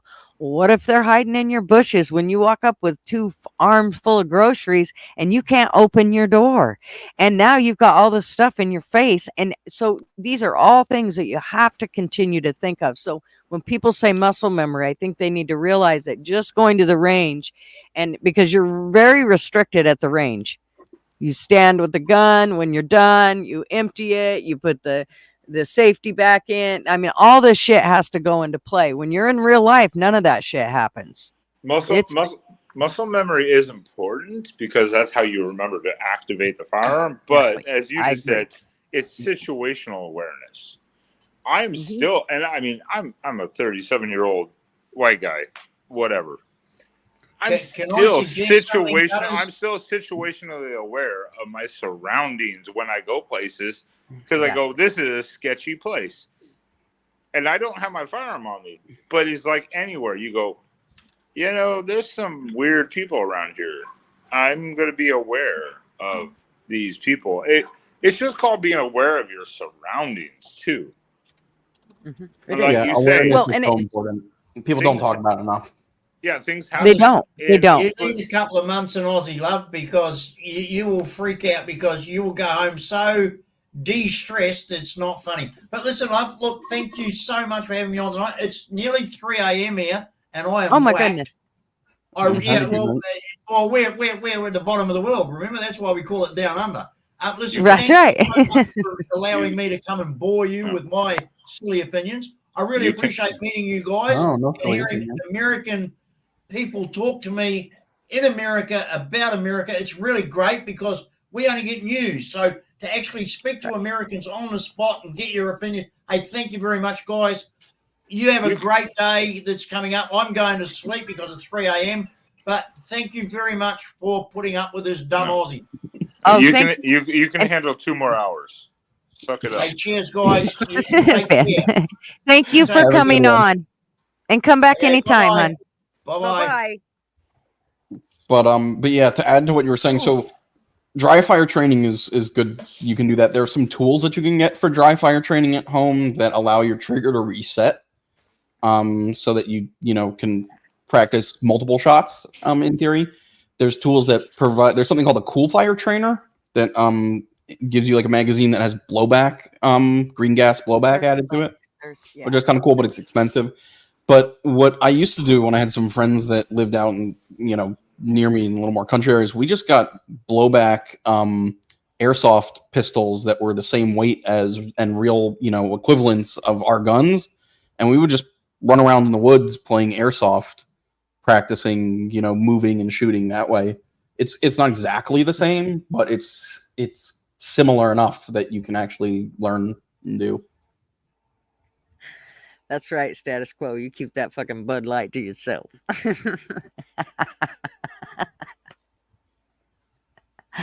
No, I just think that you do have to have your head on a swivel. Like, one of the things I was going to say is, like, even when I'm walking, say, from the car into the grocery store, my head's on a the whole time I'm thinking, my eyes are shifting. I'm making sure what's around me. If something was to happen right now, what would I do? Those are the kind of things. It's not like I'm like, oh God, I need to be paranoid, but it's in the back of my mind, so that if something was to happen, somebody jumps out of their rig, tries to come after me, whatever. Well, there's a cart right there. So first of all, they're good. That's gonna, they're gonna eat the cart, because that's the first thing I'm gonna throw at them. And so those are the kind of things that I am thinking of constantly. And I don't care if I'm in the grocery store, out of the grocery store.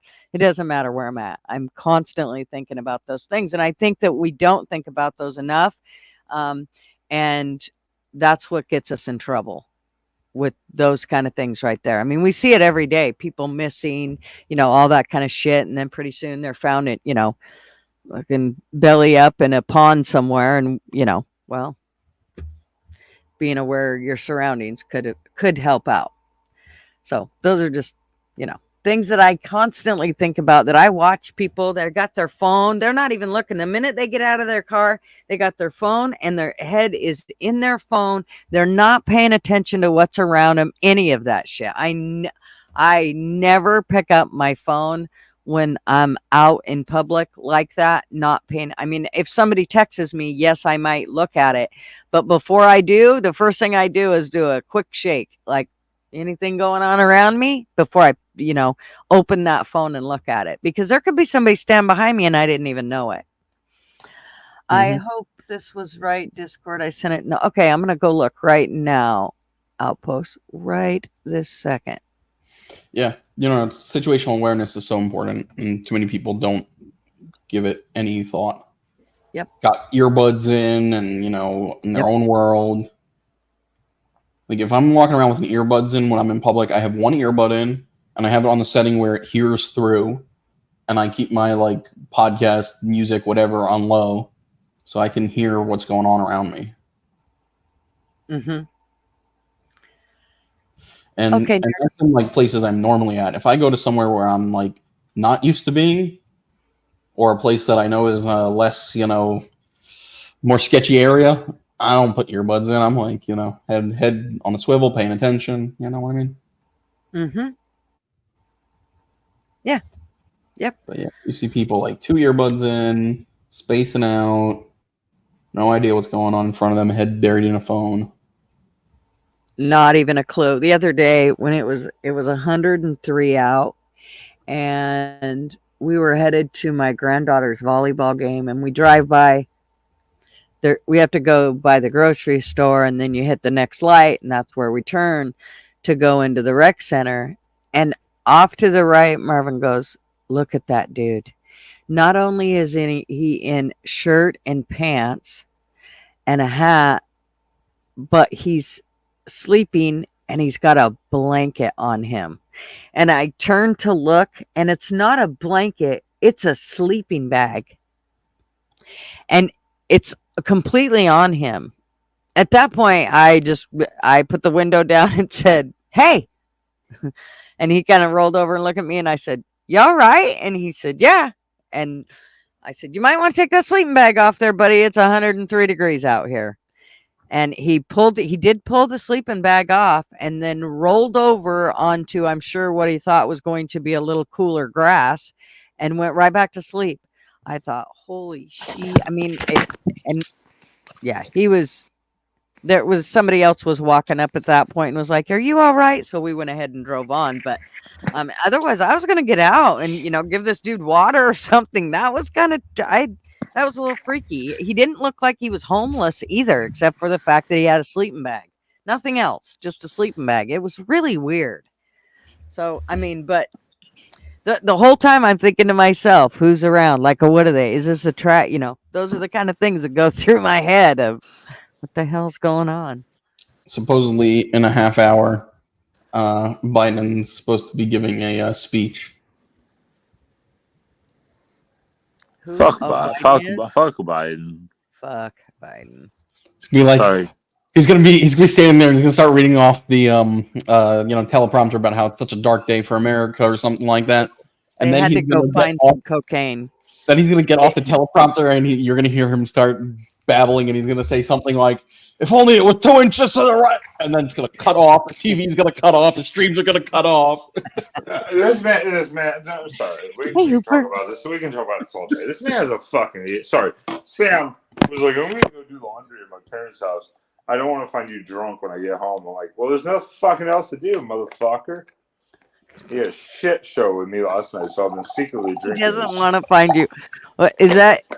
Is now your mama? I don't want to find you drunk when I get home. Yeah. He went off on me last night, and I was like, "Fuck you!" So I took a margarita when I had ice from a store. I took a margarita can. I was on James SKCA show for like 2 hours with that margarita in the car and AC charging and battery banks. But he went to do laundry. But kitties, stop running around. I know it's hot. Stop running around. We know. But yeah, he walked off now and like, yeah, go get something to eat. Find some food. Man, and I'm like, whatever. Don't worry. Anyway, song. She said, "Yep, like the saying goes, distance creates time and time creates options." That is so very important. So, an article published a few minutes ago by the New York Post alleges that the reason there hasn't been much information given out yet is because there were IEDs found in the shooter's car and in the home that delayed the police getting in. Oh, IUDs? Well, Secret Service, whoever's not FBI, shocking. whoever's Not shocking. Not shocking. Wait, IUDs? IEDs or IEDs. unexploded ordnances, basically. Improvised explosive device. Improvised or unexploded, yeah, whichever way you want to put it. They want to put it one way, but bombs. Hey, basically, a bomb. They're bombs. What's up? Oh my God, it's like. But yeah, it's amazing. It's amazing. We're gonna find out more info about this guy than we have about the transgender one out of Nashville. Mm-hmm. I've still never seen the manifesto fully. I know they put out pages of leaked info, but no one's ever put out the full review of that. I'm like, again, this is media cover-up. Fucking cover-up. When you have media outlets actually doctoring photos from the event, that tells you everything you need to know. Well, yeah, no, 100%. And I don't bash the local medias. Generally, the local medias are the ones where you're gonna get the most straightforward. But they still doctor it. And I worked in local media, and that is local media is the one you need to watch out for the most because they influence your life the most. I spent the summer of the pandemic working in the local media, and our news manager hated every time Trump had to get up and do a news conference. He would cut Trump off just because he wanted to go live. And I'm thinking, what he has to say. I was just a production assistant, so I'm like, just okay, I'll do whatever you want. But I worked in it. They thought local news thinks that they have to tell people what to think. They literally said that while I'm sitting there doing my work in the newsroom. It was utterly, and I'm sitting there just floored. I'm like, you asshole. Well, okay, I'll put it this: local news is important because there are a lot of great local news agencies that try to put the info out straightforward. There are some, of course, just like mainstream media, that are slanted. Like But the what local you news is experienced. owned by those mainstreams. Remember, they all have that ABC. They all have that alphabet connected to them. I get that. I get that. I'm just saying, you do watch some local media where they straight out say this is the story, and they don't lie about it. And I'm like, thank you. Here locally, where I am, the local news, at least the local Fox and NBC, have done some good investigative reporting into the schools and the failures of the city and the state schools here. Yeah, I mean, some do very good work. So I don't want to bash local news, but I do agree that's where most people get their news from. So, media is that's why I go all independent. Me too. And third party. I don't pay attention to local or mainstream, period, anymore. Well, usually you can actually watch. You can, if you go to a mainstream media, say Fox or NBC, and something comes up, say this shooting of Trump, and you can across the board, I don't care if it's them or you go all the way down to Coin TV or whatever, fucking KGW right here in Portland, they will say the exact same 3 words. That right there, so it doesn't matter what it is. Trump fell. It will start out with that whole thing of an alleged thing or whatever it is, but it's all the same three same words that they all use, and I think that is a huge problem because that's not really the thing. journalism. That's the thing. If you find media sources and they all have the same 1 or 2, 3 word code, basically, like fell off stage, fell from this, scared by incident, and they all use the same talking points, you know you're watching fake shit. That's the point, because if everyone's using the same word, like they've always done to Trump, they're like, punch him in the face, punch him in the face, punch him in the face, Nazi, Nazi, Nazi. They're just running the same script. That's not journalism or reporting. Everyone's just running the same script. Those people are just paid actors at that point. And I'm sorry, Gutter is one if you're in Portland. Yeah. Yeah. Again, my hometown is Gresham. Well, that's even worse. Well, no, that's right up there with Portland. That's just as bad. Now it's worse. Now it's worse. Not when I was there. Oh my God, Gresham is awful. Not when I was there, it wasn't bad. But. Gresham and Troutdale both were just they're just. My daughter moved to Gresham for a while. It was like, Jesus, get the hell out of there now. No, I lived 181st and Halsey, and it used to be a little bit of a meh area. It was all right. The neighborhoods were decent and stuff, but yeah, everyone's like, no, everything there's absolute garbage now. Where my grandparents used to live, in Portland, further down on off the Halsey, there was a golf course. They're like, no, that's a homeless encampment now. It's all fucked. I'm like, God, I'm glad I never moved back to Portland. I don't know what the hell has happened in that state. I don't know what has happened in that state. It used to be red.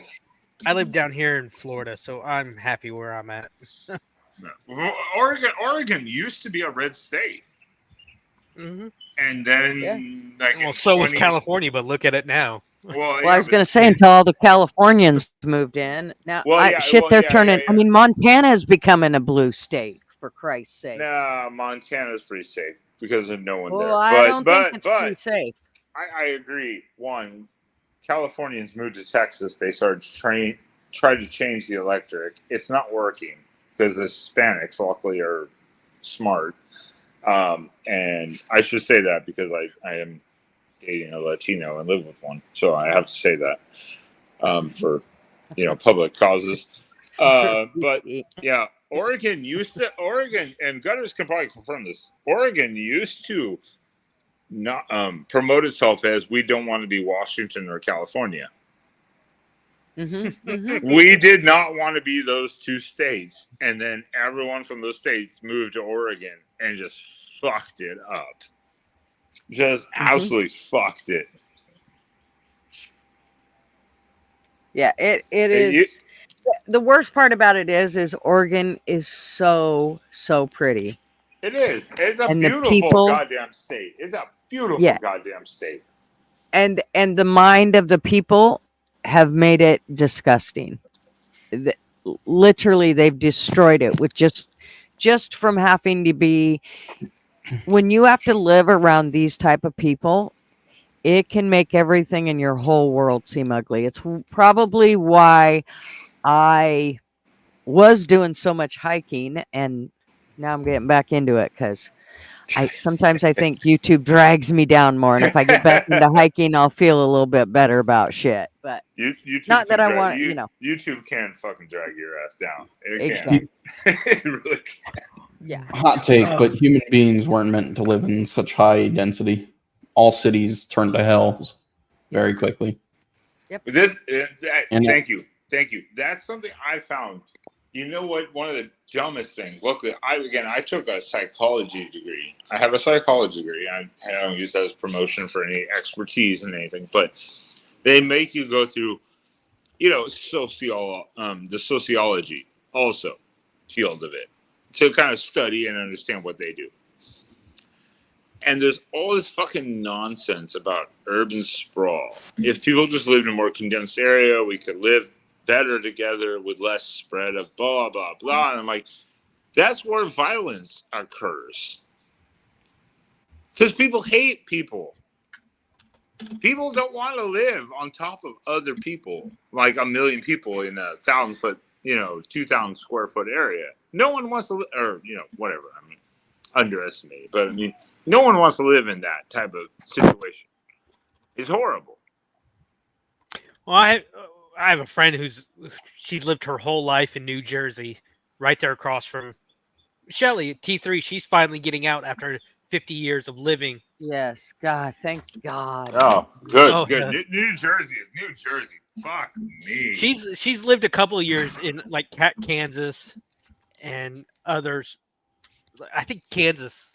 It's a breath of fresh air, isn't it? She's like, fuck me, it's amazing. I'm so happy with her health issues. I'm so happy she's finally going to get out in nature, actually see a fucking tree. I know. And there's fucking nothing in Kansas. I've driven through Kansas a couple times. There is fucking nothing there. It's flat land. It is nothing to see. I've been to Kansas. Ain't a lot there. Well, the part that I went to anyways. I have a question. Okay. Do you know who the streamer Destiny is? Do any of you guys? Oh, fuck him. One of my friends that knows, the show, Gutter's show and everything. I've seen his tweets and I was like, oh my God, that's disgusting when he was tweeting last night. But he sent me some 20-minute clip of Destiny and he's trying to get me to watch it. I'm like, I'm on Gutter's show. You can come join the show. I'm not watching it right now. But my God, Destiny's tweets were... Destiny thought he could go against Jordan Peterson and actually stay on intellectual par with that man. And all he did was talk fast and over Jordan. And he thought, oh, it's a win. No, the stupid shit you said was just mind-bogglingly just made my brain start short circuiting having to listen to that idiot. Well, that's the point. That's the point, though. They think, oh, I talk fast, I say nothing, but I talk over you, I win. But it's like, dude, you look at Bill Maher and even Piers Morgan. They are liberals. They not like lefty liberals, but they are they're traditional classical liberals. Yeah, they're classical liberals. Yeah, they're traditional liberals. They are even down talking all of this nonsense. They're like, you people are fucking insane. What are you talking about? You know, because even they go, this makes no sense of what you're saying because you're just talking hate speech and nonsense and not reality. I remember there was an interview. It had Ben Affleck was one of the guests, and I can't remember the other side of it. It was on Bill Maher, and the guy mentioned about just the violence in these Middle Eastern countries. And Ben Affleck was just trying to make it like, that's disgustingly racist. And Bill and the guests were like, dude, it's statistically true. What are you talking about? That's been happening for thousands of years. What the fuck are you talking about? Yeah. For thousands of years. Ben was trying to make it like a social issue. Sorry. No, you're fine. Go ahead. No. I'm done. No, you need to tell Gutters to shut up on her channel. Shut up, Gutters. Tell me to shut up. Sometimes I need to be told to shut up. Trust me. I do, really. Just point out, it was Ben they were trying to make it they were trying to tell the truth by Ben was trying to make it a social issues and like energize it with emotion while they were trying to speak statistics and facts. And that's what the left does. That's one of the that's like the 13th rule for radicals from whatever Hillary's speaker's name was. Take a topic, polarize it, make it personal. And that's what the left does, and that's what the right, I think, fails to do. The right does fail to motivate people in certain ways. I 100% agree. As one of the people, I watch a lot of commentators, and I mean, I don't listen to them like I take your word as truth. I just watch him because he had a common sense mind. But he says if the right just had some fucking balls, once in a while, just has some balls, and actually upholds people to a standard, you would not see this type of nonsense anymore. But the right doesn't do it. They always want to be like, we're going to be the good guys. We're not going to hold people accountable. And then the left does it back against us, and they win. And the right is playing by a rule book that was thrown out decades ago by the left. Yeah. And they're going to continue to lose because of that. On top of now that waters are so dirty, I'm telling you, you can't fix it unless you clean it all. And that's all there is to it. It's like a fucking sewer pond that you just have to drain and start over. That's where we're at. I would run. I told people 2 years ago I was going to run for politics, but it's so messy. I have zero interest in doing it. Why would I ruin my life? If you wondered if you were ever protected, so when you call the popo because you think you need help and the popo are going to come save you, let me just tell you, this is what you're going to get. This is kind of like an example.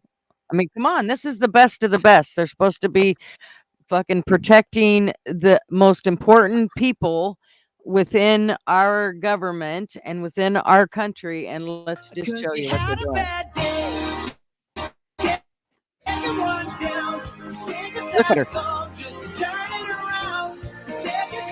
That's like if Alex Borstein... Watch her. The gun. Oh, fuck it, I'll hold it. No, it's first. Hey, wait. Right here, watch her. She can't get it in the holster, so she goes, "Fuck it, I'll just hold it." Do y'all know who? Which again, I don't want to discredit Secret Service in that type of moment. I know. I mean, I wanted to give them the best credit I can because but they have obviously they have. Ben, there's some problems. There are problems. Doing that too much. Do y'all know who Alex Bornstein is? Who We does the have voice of been Lois giving from? them Hold on. credit. They didn't. Y'all know who? I'm voting. Hey, as a white gay man, I am voting Trump. So I have discretionary credit to get superior notification and give nomination. I give the Secret Service all credit in the world. They put their lives on the line, but there are problems, obviously. Who decided to put the midget in the Secret Service? That's all I got to say about this woman. I know. Wow. Well, there is a height restriction for all Did you agencies. watch the I don't know women what she's doing. walk? Did you watch the women walk beside the SUV as it's driving out? Did you watch them? I don't know what they thought they were going to do. I don't know if they thought, I don't know what they thought, but they walked beside it like they were going to save the SUV at this point. It was the dumbest. At first they ran away. Then one came back, so it was like sheep and they all came back. It was the weirdest thing I ever seen. Well, But I just want to watch. it's a fancy SUV. Of course, they want to get in that shit for a ride. It's Well, got I full also leather, moon roofs. You It's a know, fucking all I tank. could think was after something tells me that after you go through something like this, when you work for the Secret Service, then you get out and you get to retire and you're done. Like after you go through, and that, which is why they all ran to save him after the fucking shots. Well, if Well- you watch after that shot that I said, listen, it's like, I don't know, 4 seconds later, you hear the one pow where they take that dude out, and then you see Secret Service run up like they're gonna, like there's already some on top of Trump, but now all these other ones said, okay, coast is clear, we can go save him. Well, I the just Secret. Hold love on. The I Secret love the Service. moment. I The love the Secret moment Service during. did not save him. He saved himself Absolutely by falling down or jumping down when he did. Yeah, Mhm. no. Trump did exactly what he was trained to do by the Secret Service. Because Is that like, barrier hey, was probably if there. you feel danger, drop. Yeah. Well, Drop. and That he's trained to do that. That's not those that's dudes not that were on the stage, the Secret Service dudes that jumped on top of him did what they were supposed to do too. exactly. You know, Yeah. that's why I said that a lot of the Secret Service did exactly what they were supposed to do. There was some sort of other detail situation that was not fulfilled or completed or whatever, breakdown or whatever. Well, But okay. I just love that before he got shot at. I mean, I guess I can say he got shot because he technically did. It hit his ear. So that is technically getting shot.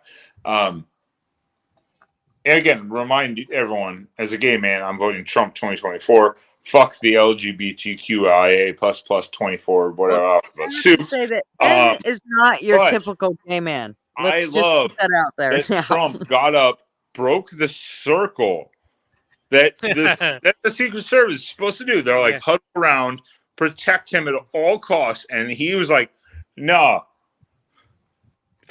fist bumpy, Let's fight. See, Fight to the We're crowd. gonna watch her Fight. again. Like, since, hell since no, you're not done yet. by stereotypes, if you're a gay man that's voting for Trump, does that mean you're like a leather daddy that's got a Nazi fetish? Well, I do fuck a little brown guy, so I mean maybe. But anyways, that's He besides does the have a point. little brown fucking. Besides the point. But sharing when my he did screen, that, Gutter. I watched it again earlier after kind of clearing up my mind from alcohol earlier, and I watched it, and it actually brought a tear to my eye to see someone stand up after they almost got shot in the head, and to still fist bump the crowd through the Secret Service to tell them to I know. fight. I did. That needed tears. was. I mean, Yeah. that's why I say that shot of him with blood on his face, the flag overhead, is more patriotic and amazing than his mugshot photo. Yeah. If Oh, the yeah. Democrats think Got they're me going to with win this It's election, already on. they merch. are fucked. Yeah. Well, no, talking about that, Gutter, share my screen. I found I've Okay. checked these betting sites. Look at these odds now. Oh, it's got to be fucking astronomical, astronomically different. Look at this. The man is now literally a martyr. Literally a martyr. This was updated just a few hours ago, not a few moments ago, probably within the last hour. Donald Trump, 64% chance to win compared to Biden's 13%. This was just updated a few moments ago, within the last hour. Oh, it's gonna go. It's gonna go more. Oh, yeah. I'm curious what the sites. He already had like a 60% chance to win, so it's gonna go up probably another 5 or 6 points. They'll be polling over the next few days, especially going into the new week. Yeah. No, I mean Saturday, the next UFC. See you later, Michael. Event, the next that UFC, is gonna Dana pop White. off when he shows up. Oh, just wait till tomorrow till the RNC starts when he. Yeah, no, the walks RNC is gonna be popping. It's gonna be crazy. They're actually working now to tighten the security of the RNC since yesterday. I hope so. Obviously, fuck me. Yeah. Obviously, Well, when the guy's daughter who was almost killed is the vice chair. Come on now. Yeah, they made him literally. The mugshot made him a martyr in a way. Oh yeah. Now this literally just made him more of a martyr. Here, I'm posting something into the Gutters Pub in the Discord. This is why this picture is going to be such an iconic picture. The body language. Yeah, the flag one. Come on. Yeah, no, but look at the bot. Like, where'd you post it? I'm gonna buy that shirt. I will buy that shirt. I didn't buy the mugshot one, but I will buy that one because that is iconic. Blood on his face. Secret Service trying to get on the stage. I posted the picture a bunch of times, but I wonder if I can make those T-shirts. Do you think we can make them, Ben? Yeah, I'm going to be selling his own. I'm sure, like 5 minutes from now. Just shirt print companies on Google, and you can find something. No, I ain't doing that. I want. By this morning, I have my merch store. Well, you can add it though through a company like what we have through our merchandise company, where we have our exploring material and stuff like that. But yeah, it's going to cost you a bit to make it, so you have to really think about, will it sell? Obviously. Oh, I think it'll sell like hotcakes, especially on our merch store with 9 other creators pushing that shit. Oh, I would buy. That's the shirt I would buy. I'm like, that is, dude, that brought cheers. I'm going to talk to Joey today. Trump's going to come out. Do you think Joe Biden would have stood up after getting shot and put his fist up to go? I don't doubt for an instant that Joe Biden couldn't even get up after tripping. Yeah, I don't doubt for an instant if the Trump campaign immediately started selling shirts and everything of the Georgia Laddie, that's funny.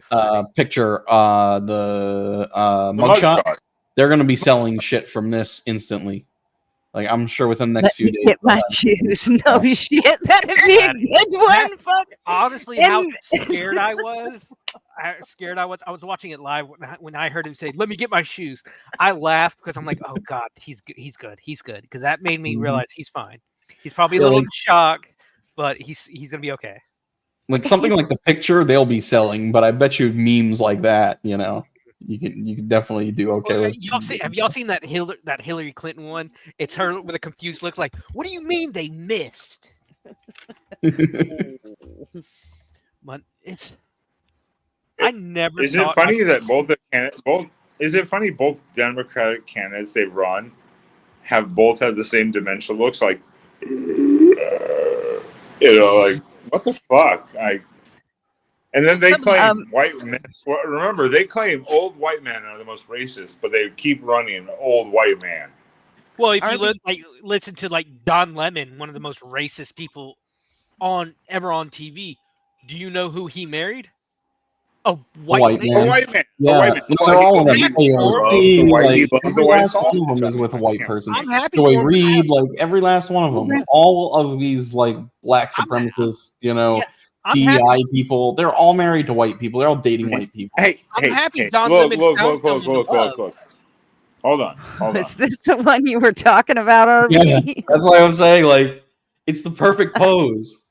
Standing there. That's an iconic goddamn photo. If you've never seen an iconic photo, that is it. Like, if you couldn't have framed that better with him like upright like that. Like that's how you would frame that. It is a great picture. It is a great picture. I am going to. I think it was the Washington Post or the New York Post actually edited out the flag.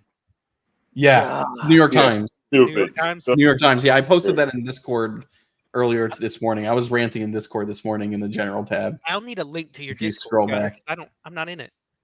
That photo brings tears to my eyes because I'm like, Here, dude, I'll, the man literally just almost died, and I'll he's post still the like, invite "Fuck link. you, fight." Okay, cool. But you know, the news with the I saw this morning with the news of the shooting, some sad news yesterday in the entertainment world. You know, getting my thing. Shannon Doherty, you know, from Charm, she passed away. She passed away from her. Really? She had cancer. She had cancer. She passed away from it. You know, That's Well, my best friend's mom loved Charm. She had the entire series. Richard Simmons died yesterday. Nobody's gonna remember that. No Richard Simmons way. died. No, Yeah, no, Richard not Simmons died Richard yesterday. Simmons. No. Yeah. Yeah. Well, he'd been like What the hell? held prisoner for years at this point by like his daughter, and like there was accusations of like elder abuse with Richard Simmons. So Yeah. Here, let me share this real quick. You can share that, but hey, Gutters, I want to just say, I don't blame all those people. You know, people they love white people. Oh, okay. Well, oh yeah. if you didn't have something to go to church for today and repent, we just gave you Fuck something. why are you wearing that sweater? Fuck you. Why are you wearing that sweater? Kidding. Why are you wearing that sweater? That's why I'm so hot. Do you want to see my back hair? Why are you so fuzzy? No, we don't. Here, let me put this up. Oh, I remember this. I used to watch. I loved. Oh my god, this was funnier than hell. Oh, this show was so good. That was so funny. Okay, can we hear it? Let's do it. Play it and let's see. Deck chairs. Alrighty. You get the shiny one. Okay. This was so funny. Ride and Wayne they're broken.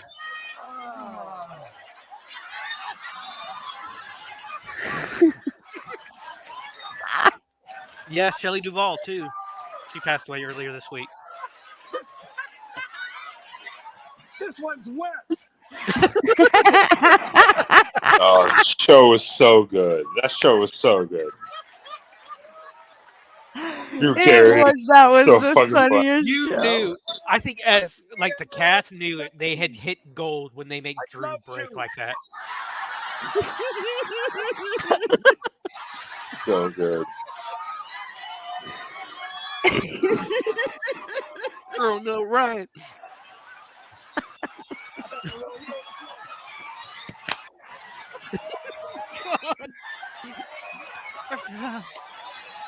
I used to watch this every Friday night.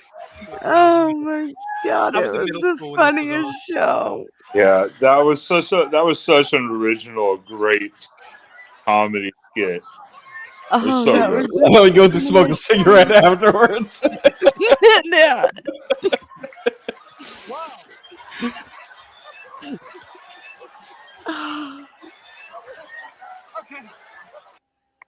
Yeah, that was so good. But the funny part, the funniest part of having Richard Simmons on was in those short shorts.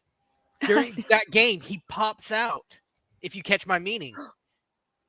And Ryan and Wayne, that's why they're breaking so much, because they saw his jangly bits. And I can't remember the other guy. The guy who was Mr. Duggar. He was. They're just like in shock.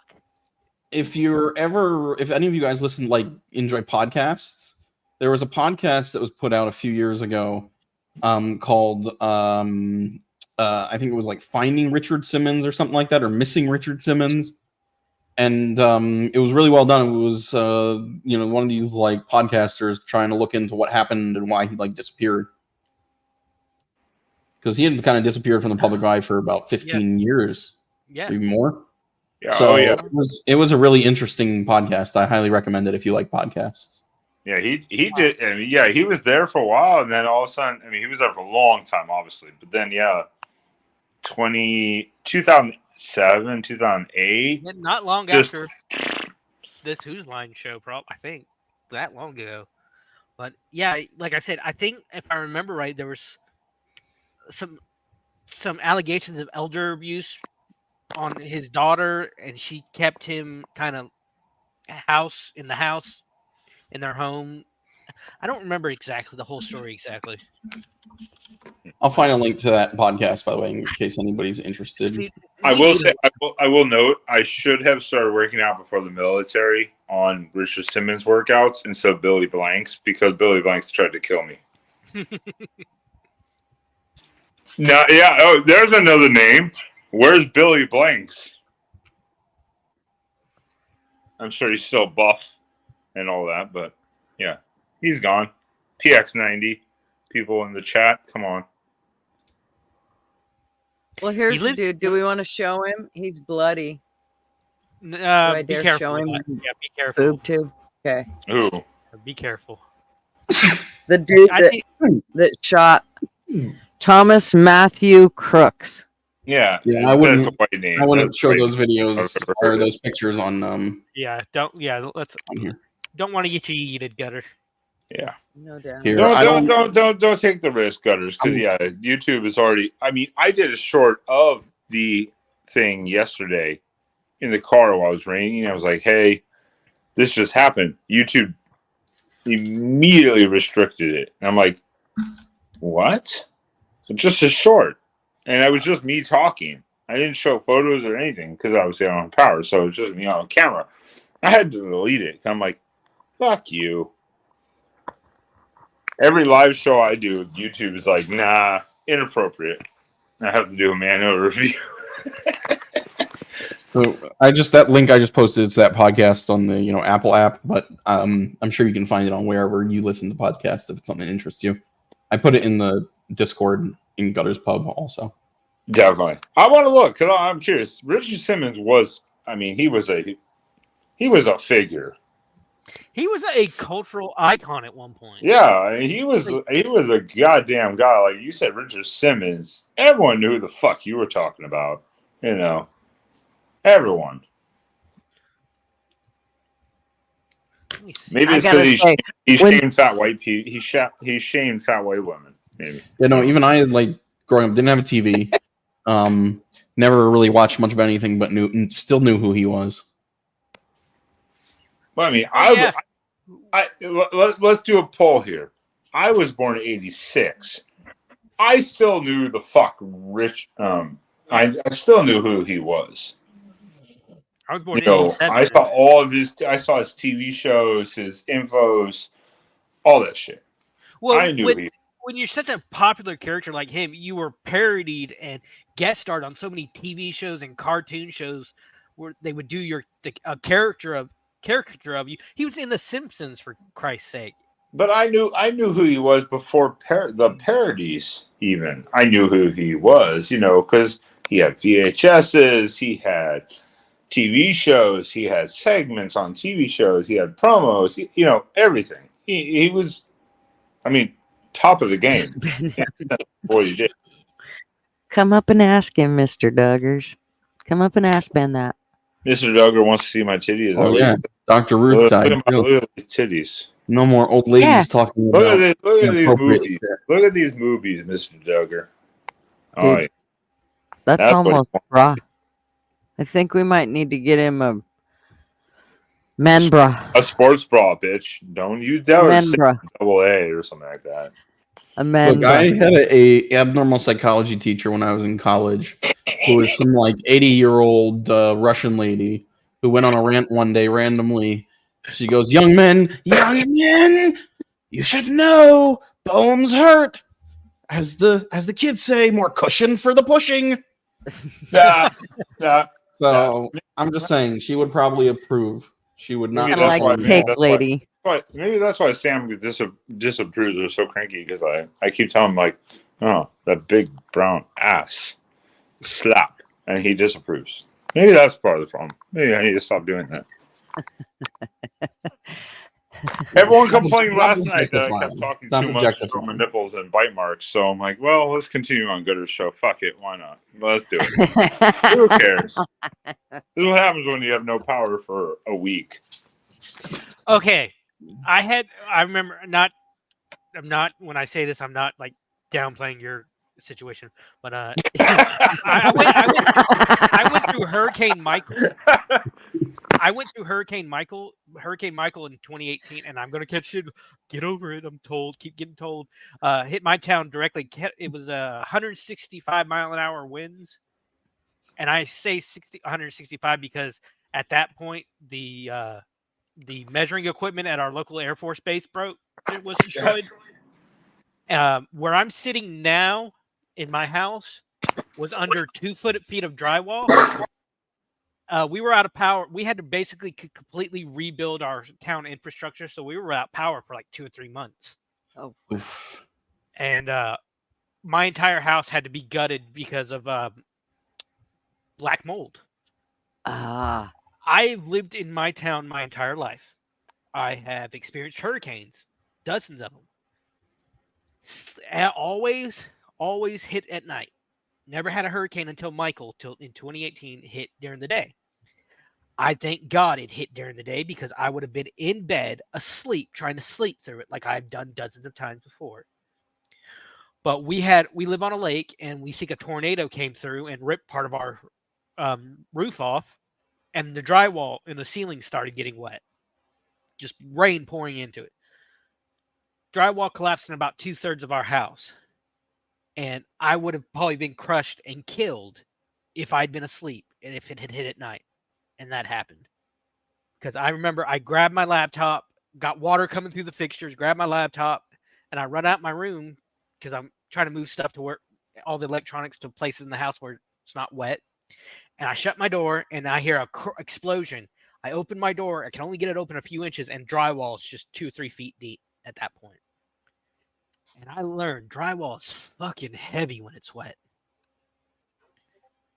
But so that's why I'm like, I know what they're going through in Texas and over on that area. So I don't wish it on anybody.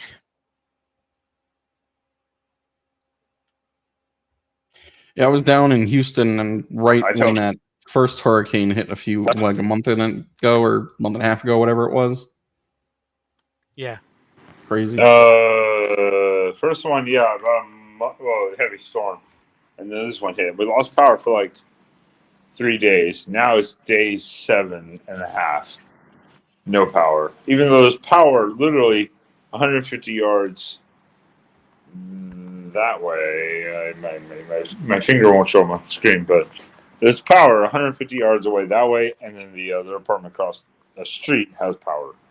We don't. I'm like, fuck you. You know.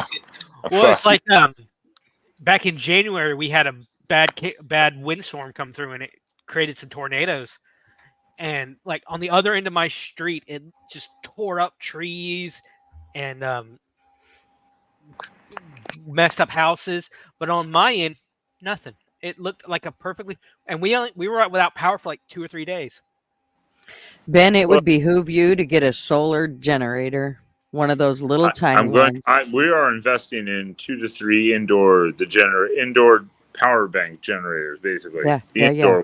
Where we can run a fridge off it. We're going to invest in 2 or 3 of those this off season. Now, it'll cost $200 or $300 per, but they can run a fridge for like 24 hours.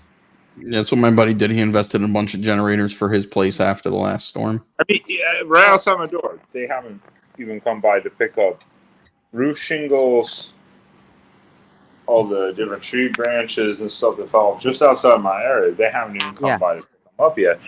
And I was trying to send Gutter's thing because I can't do it on this phone through the StreamYard app.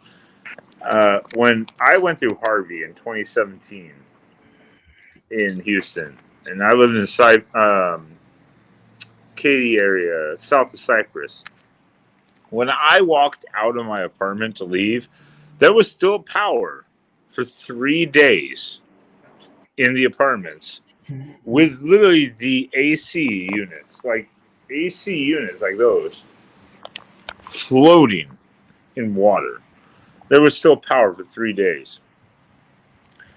When they said, hey, we're going to turn off the power, I decided, okay, fuck it. Let's leave. I went to my old drummer's house.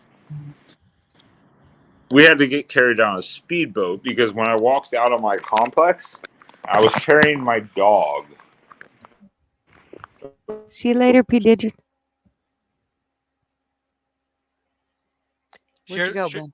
Oh, there we go. There we go. Share my screen when you can. I want to share something. Okay. We're back. I hit something. That is when that I is walked part out of of that complex. I was carrying my dog. Wait, just a second, nerd. Yeah. Okay. Go ahead, Ben. Sorry.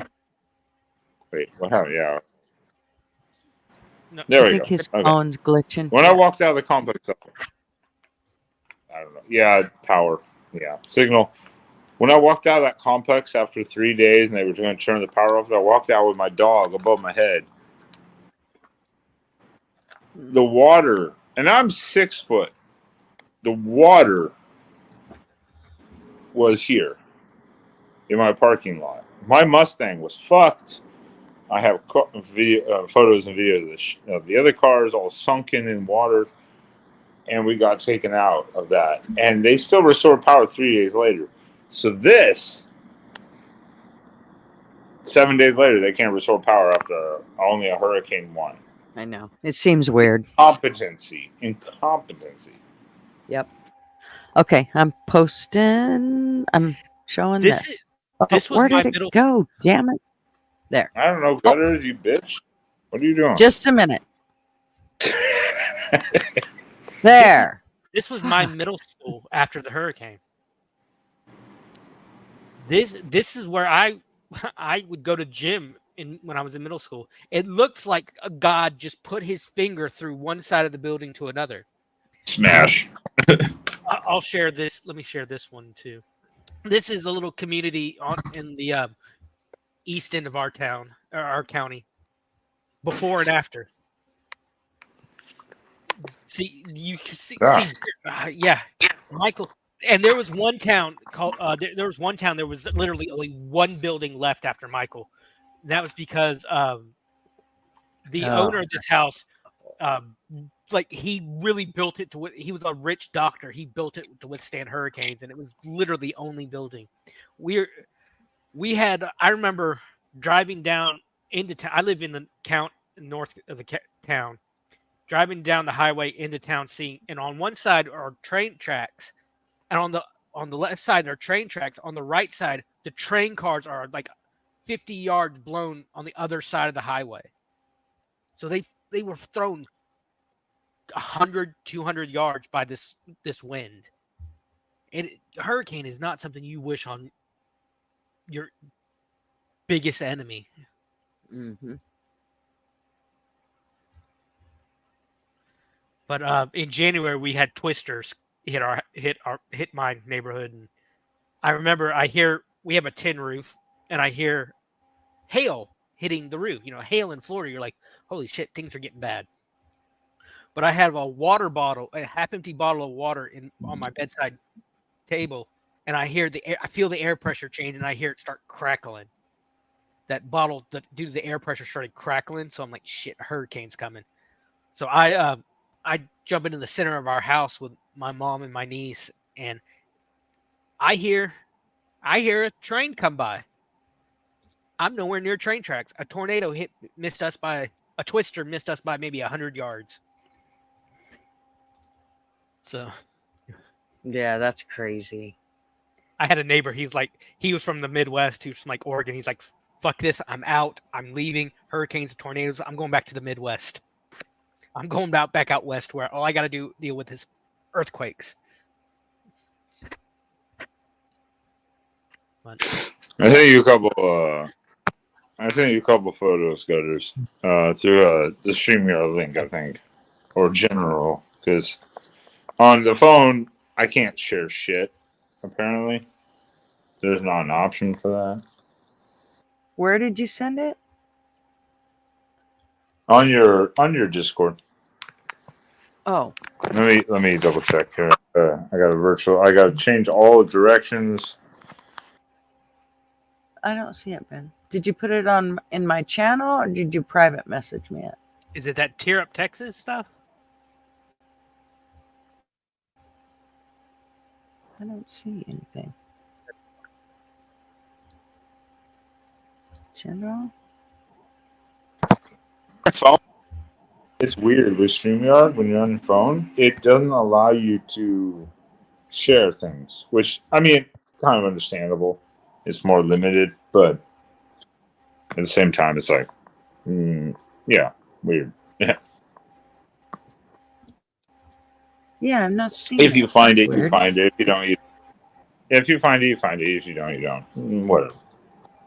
Yeah, you said Hey, we Biden got should new have been people. speaking by now. Jerry Album is Yeah, I have it pulled up on my second monitor. He hasn't started speaking yet. I can Welcome, start streaming it to everyone if they want once he starts. Well, Watch fuck you. Fuck, see, Hey, fuck Army you Vet. and your second. Fuck you and your second monitor. Oh well, I better not tell you about my third monitor that I don't even have hooked up. System, and my laptop and TV with my Xboxes. I can't use any of them because there's no power. And my Rode mic, and fuck you. Yeah.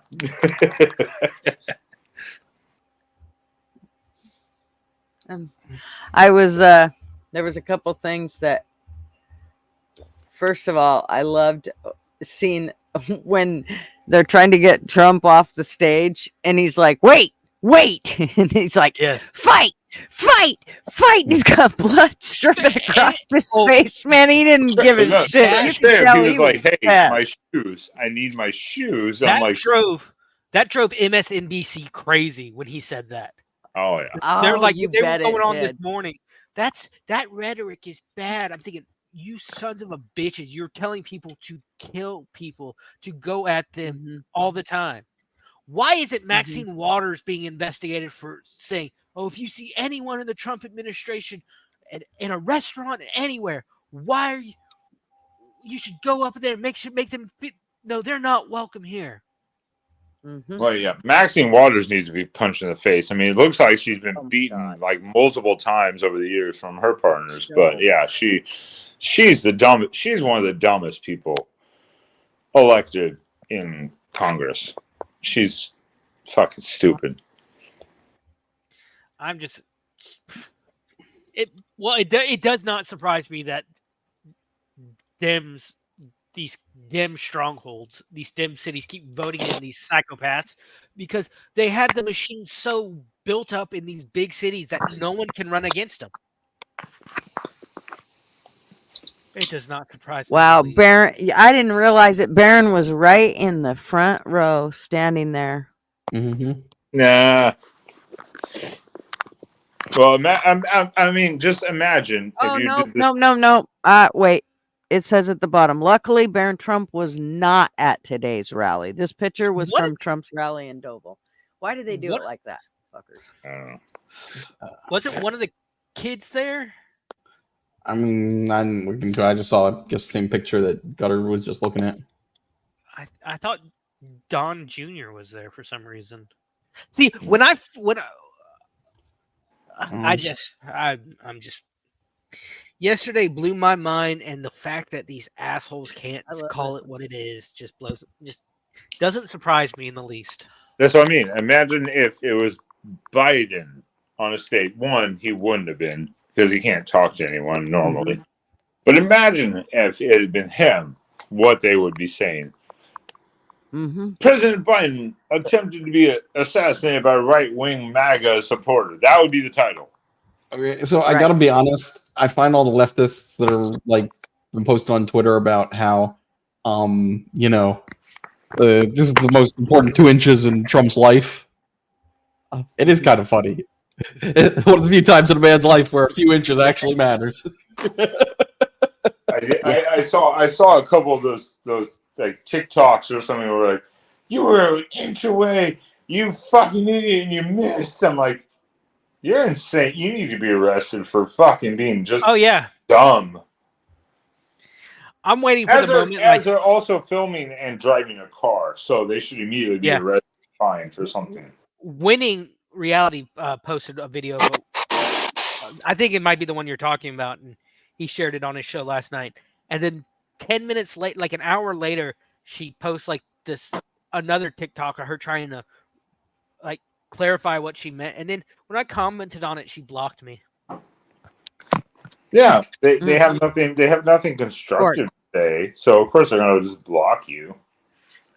Well, yeah, they don't want you. I mean, they like that echo chamber. So if you're going to disagree with them, they're going to push you out of there because they don't want Army any disagreements. Yeah, because their echo chamber has been broken after that debate. That debate broke their echo chamber of it's all right wing conspiracy, deep fakes, blah blah blah, AI. No, that's Joe Biden, and now there are people that are trying to kill your your Republican candidate. AMC. There's no fakes anymore, and people can't handle it. They're all breaking down. Mm-hmm. They're melting. They're literally fucking quivering and melting down. That's all it is. Mm-hmm. When we all said this is what's going to happen for like 2 years. Well, just the other day, though, I had this overwhelming feeling of, Jesus, look at all the different places people could be, taking this dude out at. And that's exactly, I mean, that was just last week. I was just thinking it. And then this all happens. I'm like, Jesus, well, you might want to wear a flak jacket from here on out. I'm sorry, but this was a helmet. A matter of time. Yesterday was only a matter of time. Right. I agree. The rhetoric. I agree. That's Monday. Just this past Monday, during his meeting with Democratic donors, Biden said we need to forget about the debate and put Trump in the bullseye. Now, this is the same people who, when Sarah Palin put out that poster on her campaign website, had with Democratic strongholds in the crosshairs, they went batshit crazy. Mm-hmm. These are the same people, but when Biden said, let's put it in the crosshairs, is that not inflammatory rhetoric? It is. No, it's absolutely inflammatory rhetoric. But also the stories that have come out is saying Biden, when he has meetings with his cabinet, so to say, or secretaries, they're pre-scripted. So he's already being told what to say or questioned about by his cabinet. He's not answering questions by himself. He already said on stage, I answer the commander-in-chief. Meaning the Secretary of Defense. I'm like, dude, you are the Commander-in-Chief. What the fuck are you talking about? He doesn't know who. He's just a tool. Mm-hmm. What's up, Tony? Gutters is like, wow, this has gotten heated. No, but listen to this, and then I'm going to we'll put on the screen Biden coming. Arby's got it here in the back. Yeah, he's supposed to be coming on. But just a second, this is probably I mean, if this didn't it brought tears to my eyes, but I tell you what, it did make me, there was like a fight in me from him, like a survival fight for Gutters, how dare you, Gutters? You stole those lines from me like an hour earlier when I said I did not. That video of him fist pumping brought tears to my eyes. You stole that line. Well, yeah, but you're a dude, you can and cry together. And you can cry together, do your hair together. You can have sleepovers and smack each other with pillows or whatever. Ben, you're a gay man. I'm a gay man, so I can have tears in my eyes. So how dare you shame me? And it's really easy for you to get the tears in your eyes. On the other hand, I am an asshole woman with probably bigger balls than you have, and it's very hard for me to cry. All right. After the off stage, we'll show each other our balls and we'll see what's there. Get ready to cry, bitch. No, I mean I do, because literally moments before the shooting happened, Trump was like, dude, I could be in the fucking Mediterranean, the Caribbean, just living life, whatever. Who gives a shit? But I'm here with you. And then he gets shot at. And I'm like, that is a man who doesn't give two fucks. He wants to be fighting for policy. Because that's it. He could be retired. He could just be chilling anywhere. He doesn't need the fame or the notoriety. He could just be relaxing like any person at his age, 78, Well, what cracks me up is he takes it like it was a bar fight. Like, hit me, motherfucker. Yeah, I mean, he's like, come here, bitch. I was like, dude, this motherfucker This motherfucker got up in the face of a gunshot, and I was like, "Fuck you." To the crowd, Yeah, I thought basically, that was fight. really good. I love it.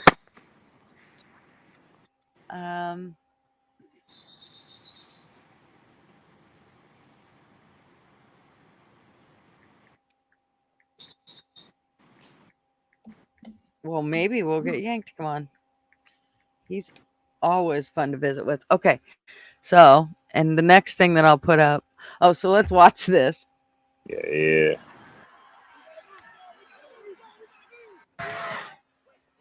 Wait. The face covered in blood. Holy. He is fucking pissed, man. Yeah, and the crowd, You can the just crowd see coming that. back to Wait. life because the crowd was stunned. I mean, obviously they were like, Oh, "Oh yeah. fuck!" Okay, listen. And they were like, There was USA. I ran into an asshole on Twitter yesterday who actually claimed that it was a BB gun that you heard, and that Trump had a hidden blade in his sleeve. It's WWE. That he used to cut his ear. Yeah. Okay. Yeah. Insanity. People are crazy. Yeah, no, I saw that right away. People are like, "Oh no, that Complete sound was so quiet. That must have been, an air gun or a BB gun or something, and staged." Those were picked up off mics that were set up to listen to hear like directionally to his voice. That's why. Thank you. I was saying to me, Thank you. I was saying to me that it Yeah. sounded like it was suppressed 22 LR pistol. Yeah. But in retrospect, that doesn't make sense considering the mic situation. Could very well have been 5.56 that was suppressed. We're saying subsonic 300 blackout or something like that. Thank you, RB. We were talking about that with Rick earlier. I'm like, dude. At first, it sounded like a 22, but I'm like, dude, the media was focused on the mics that he's talking to. Then there's suppression and distance. So I'm like, that could easily be a 5.56. And there's no way 150 yards you're going to shoot 22 and expect you to can hurt hit someone. something with 22 at 150 yards, but not a person. You're not going to kill a person. No, I mean, you're going to definitely fucking injure them. But they them. killed someone. They actually killed someone. It had to have been a 5.56. And they did confirm it was an AR rifle. Well, an AR can be any caliber, but... Well, they confirmed it was an AR 14 or AR 16. One, whichever one. Point is 5.5. But AR 15 or AR does not necessarily mean 5.56. AR 15 is just the pattern. You can have a 22 AR 15. It had to have been a high caliber. I wouldn't call 5.56 high caliber, but yeah, it definitely was in my mind a rifle caliber. I would think it was 5.56, 223, that kind of thing. Internet, I guess. But yeah, no, to me, that's why I say I think it was probably something like that. Plus, for it to be, Ben will come back. Well, for it to be a low caliber weapon, I think the crowd was too loud. Trump himself was too loud to hear it that clearly. And then it came out, it was 150 some odd yards away. But like I say, it's irrelevant. You'll find all this out. I don't know why people feel the need to jump on and speculate right away. Because they want to discredit Trump. Yeah, no. I mean, obviously, but like, they'll have to release information. We'll know what everything was at some point in the near future.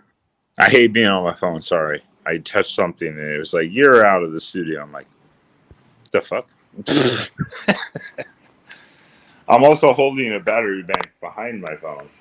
I'm charging at the same time, so that may be part of the phone. When I was driving earlier and charging my phone while I was driving, it overheated and kicked me out and shut off.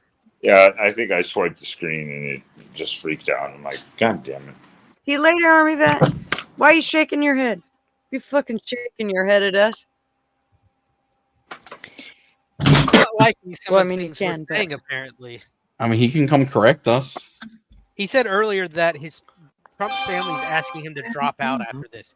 I have not seen any news report, anything online.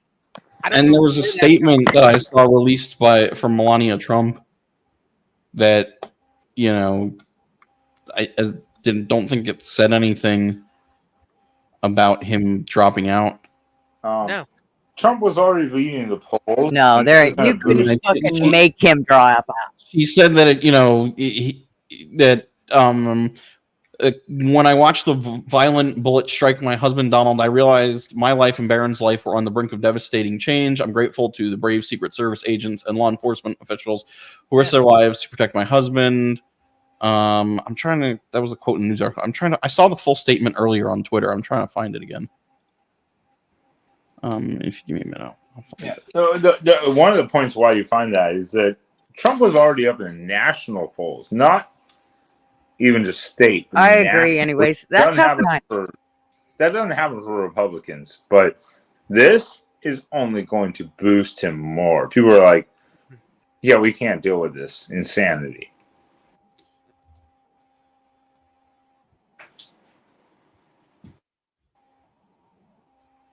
Okay, you want me to read the whole thing? I'll read the whole thing. It says, I am thinking of you now, my fellow Americans. We have always been a unique union. America, the fabric of our gentle nation, is tattered, but our courage and common sense must ascend and bring us back together as one. When I watched the violent bullet strike my husband, Donald, I realized my life and Barron's life were on the brink of devastating change. I am grateful to the bravest Secret Service agents and the law enforcement officials who risked their own lives to protect my husband. To the families of the innocent victims who are now suffering from this heinous act, I humbly offer my sincerest sympathy. You need to summon your inner strength for such a terrible reason. Your need to summon your inner strength for such a terrible reason saddens me. A monster who recognized my husband as an inhumane political machine attempted to wring out Donald's passion, his laughter, ingenuity, love of music, and inspiration. The core facets of my husband's life, his human side, were buried below the political machine. Donald, the generous and caring man who I have been with through the best of times and the worst of times. Let us not forget that differing opinions, policy, and political games are inferior to love. Our personal structure and life commitment until death is at serious risk. Political concepts are simple when compared to us human beings. We are all humans, and fundamentally, instinctively, we want to help one another. American politics are only one vehicle that can uplift our communities. Love, compassion, kindness, and empathy are necessities. And let us remember that when time comes to look beyond the left and the right, beyond the red and the blue, we will come from families with passion. We all come from families with passion to fight for a better life together. While we are here in this earthly realm, next page, dawn is here again. Let us reunite now. This morning, ascend above hate, the vitriol, and the simple-minded ideas that ignite violence. We all want a world where respect is paramount, family is first, and love transcends. We can realize this world again. Each of us must demand to get it back. We must insist that respect fill the cornerstone of our relationships again. I am thinking of you, my fellow Americans. The winds of change have arrived. For those of you who cry in support, I thank you. I commend those of you who have reached out beyond the political divide. Thank you for remembering that every politician is a man or a woman with a loving family. Classy. Yes, it's exactly what people have forgotten. And it's funny because if you think about it, remember after the debate, Joe Biden's, I wish you had this up, Gutters, to pull up. Joe Biden going, "You answered every question, Joe. Yay. You answered every question," like a 5-fucking-year-old, you know. Yeah, that. I work in the school system. I work with teachers, and you don't talk to even kindergartners the way she talked to Joe. Oh, Sam is a teacher. Sam is a teacher with a master's degree going for a second one, and he's like, "What the fuck?" It was like this I was like, dude, that's how you talk to a fucking like mentally handicapped person, to just go, "Hey, you did something positive." Here he is. Here he is. Yeah, I can. Oh, here we go.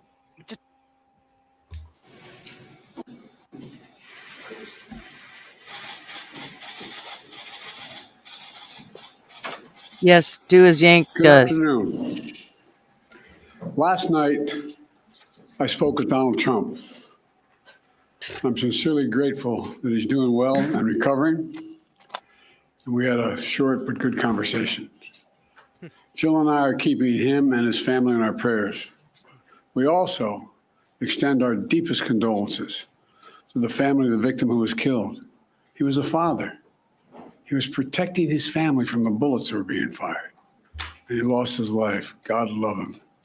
We're also praying for the full recovery of those who were injured. And we're grateful to the Secret Service agents and other law enforcement agencies and individuals who risked their lives literally for our nation.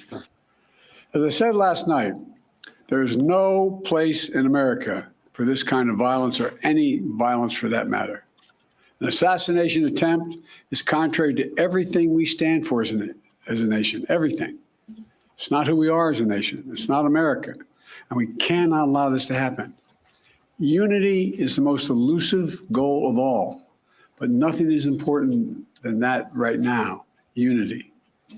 We'll debate and we'll disagree. That's not going to change, but we're going to not lose sight, in fact, who we are as Americans.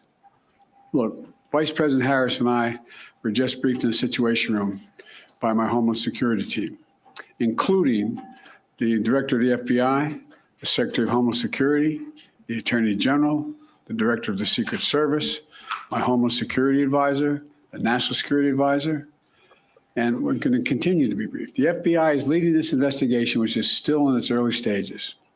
We don't yet have any information about the motive of the shooter. We know who he is. I urge everyone, please, don't make assumptions about his motives or his affiliations. Let the FBI do their job and their partner agencies do their job. I'm instructed that this investigation be thorough and swift, and the investigators will have every resource they need to get this done.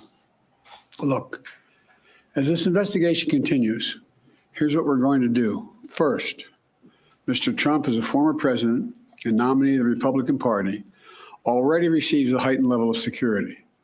And I've been consistent in my direction to the Secret Service to provide him with every resource, capability, and protective measure necessary. That's the pushback against all these stories that they did not listen. It's a lie. This is cover. That's cover. I've seen less bullshit on my family's farm. Yeah, no, right. It ensures continued safety. Second, I've directed the head of the Secret Service to review all security measures for the Republican National Convention, which is scheduled to start tomorrow. And third, I've directed an independent review of the national security at yesterday's rally to assess exactly what happened. And we'll share the results of that independent review with the American people as well. And finally, I'll be speaking more about this tonight at greater length from the Oval Office. We must unite as one nation. We must unite as one nation to demonstrate who we are. Yes, one nation under, you know the thing, that guy, whatever his name is, up above. And so may God bless you all, and may God protect our troops. Thank you very much. No. And one bullshit too. Why is it? Hurry! My cocaine is wearing out. Hurry! I gotta get off this fucking stage. I'm going down. 4-minute statement. I gave you a 4-minute statement. Now leave me alone. Oh my God! Why is the current president saying I have confirmed the Secret Service to give to him all the fullest? He already has it. He's a former fucking president. So why is the current president saying, yeah, he can get full detail security, no problems? No. Right there is a red flag. He's a former president. He already gets full Secret Service protection. Well, and we all know that's a lie. That's why immediately that was a red flag immediately. Yeah, the only reason outside of that and a couple other bullshit statements he said, nothing was wrong about that press conference, minus some stuttering, obviously, like he has always fucking had, and he still has because he's fucking into mental decline. But yeah, why does he have to dictate the Secret Service to get Donald Trump full protection? Like, look, I'm just saying, former president. Like I said halfway through that, the only reason for them to do that press conference right there and to say what they just said is to push back against the narratives from the conservative media that have been coming out, pointing to stories from the last 3 or 4 months that the Trump team has been asking for more protection.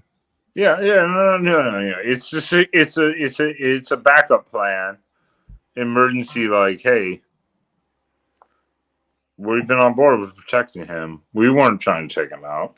Now, of course, it's a backup plan, of course. Just remember this. there's only one side of the aisle who does stuff like this, and a perfect example of that is the 2000 is the Republican congressional baseball shooting. Remember that? Steve Scalise. Scalise. Steve Scalise, yeah. Bernie Sanders supporter. Bernie Sanders worker, not just a supporter. This guy worked the campaign worker. And I saw Bernie talking today about yesterday. I'm thinking, you communist son of a bitch, shut up. One of your supporters actually tried to kill every member of the Republican Congress, and you have the audacity to come on and say anything about what happened yesterday. You don't give a fuck. He needs to go back to fucking Russia and jump in his bread lines that he so desperately Now, wants. I will support. Now, in a way, I will come on here and openly kind of support and back Bernie Sanders the way that he got fucked by the Democratic Party, because they were like, yeah, he's not the right guy, so we're going to rig our elections against you twice.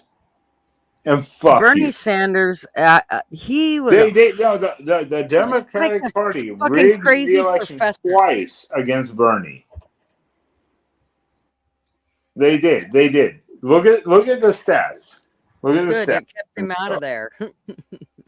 I'm telling you, the point is though, the party that says we believe in democracy and Trump is the threat against democracy is the party that rigs democracy. Shocking, you know. The party that says they're free speech, who are the ones that will go out of their way to cancel somebody? Democrats.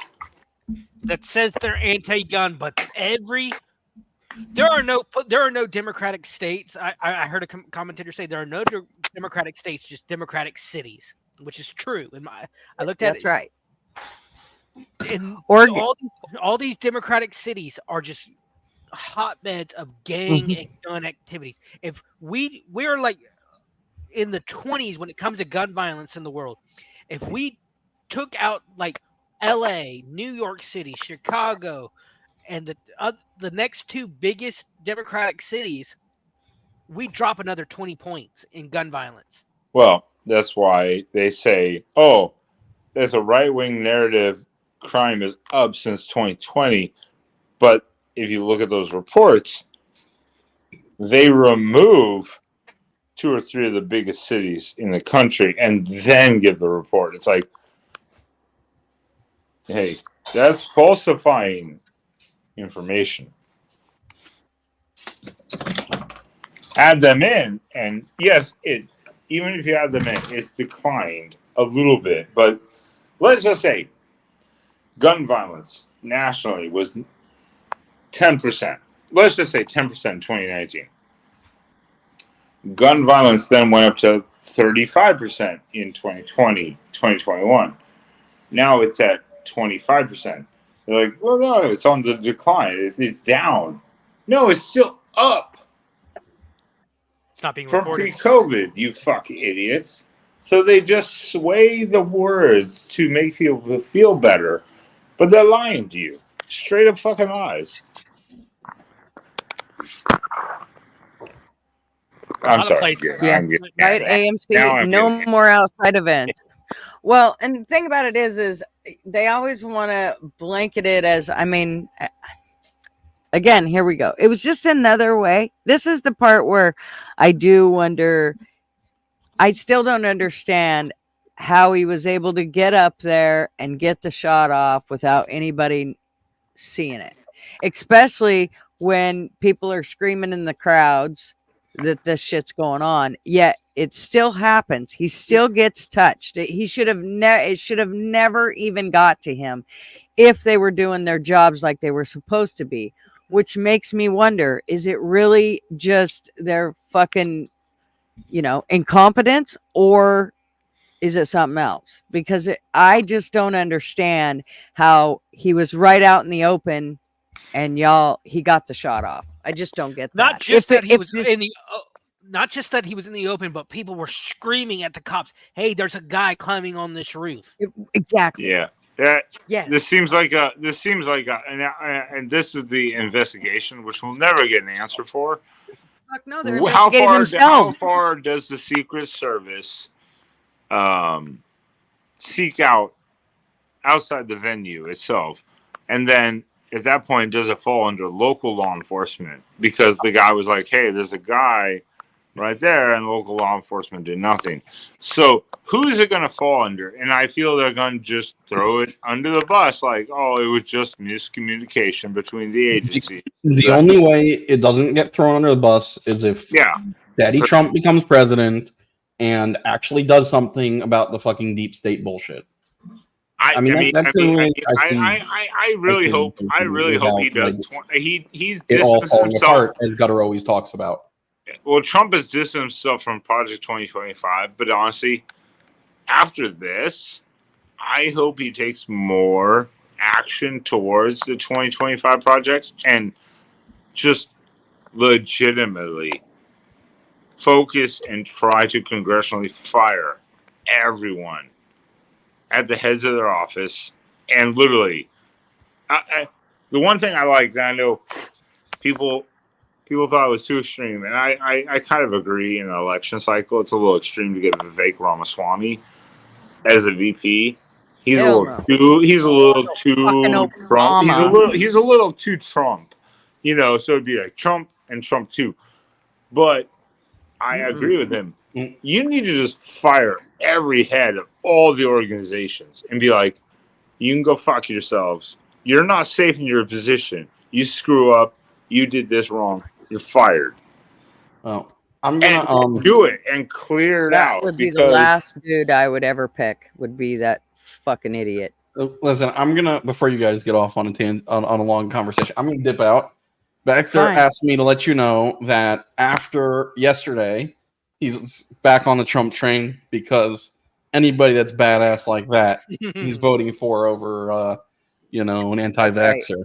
Right. Can you tell him to have his dead uncle vote for him too, please? Oh, I mean, he's gonna, the whole clan's voting. But that's right. It doesn't matter in our state, so we'll be moving up to PA, I guess, and then we'll be voting. Well, there's only certain states that you can vote dead, so you got to go to those states. I don't know where that is, but those are the only states you can do that in. So figure out which state it is that the dead can vote. Those are the states you need to move to swing it. All right. Well, it sounds like a plan. But yeah, I'll probably be listening for a little bit. But y'all take care. All right. Well, have a good day. You too. Gutter, I'm gonna have to jump too. I need to get some food. I haven't eaten today, but I'm so glad you came up, nerd. Thanks for bunches. having me. Of course, just come back anytime. Show myself for a second. Everyone check out my channel, The Outpost Nerd. I talk nerdy stuff, not just comic books, movies, but science, culture, everything. Really, I'm like 171 subs. Help me get to 200. 200 is my next goal. So yeah, let's get him there. If you can, you're already subbed. You're already wrenched up, right? Yes. Let me okay. Go get that. Okay. Before I leave, but I've been trying to stomach the Acolyte in order to do some reviews, but it's just so. I can't stand it. Yeah, it's so bad. Yeah, so definitely we will push your channel for sure. We'll get that out there and get people over there and get him to 200 and 300 and 500. Where are you? Okay, so I'm gonna jump off. I'll do that in the chat. All right, no worries. Thanks so much, thanks, nerd. Guys. Talk to you later. Bye-bye. Later. Bye. Come on. It won't do anything. I hate that. And now it's just you and me, woman. That's right. Oh gosh. No. GG and a gay guy. Yeah. The bigger the balls of the two of us. I'm done. Well, I have a feeling that Ben's going to sleep tonight, worried about how big his balls are now. No, Sam will take a cold shower and make me molest, but he'll molest me. Jesus, okay. We're going right down that road. The shocking moment, actually, I'm waiting for the commentary on mainstream liberal media on the topic, is because Elon Musk, who, their main manufacturing company is out of Austin, Texas. So he just contributed money to the super PAC for the Republicans, which is going to Donald Trump, obviously. Then after the shooting, he said, "I fully endorse Donald Trump." Whoa, what are your thoughts on that impact on the race? I mean, look, I'm not one for celebrities, or whoever wants to come out and donate or support a candidate. I give two fucks, but is that going to have a huge swing towards Donald Trump after this? I don't think it really is. I just don't see that. I mean, I do think that it will wake up some people that I don't even know if it'll do that. I think that they're going to make excuses, just like the news from the very beginning made excuses.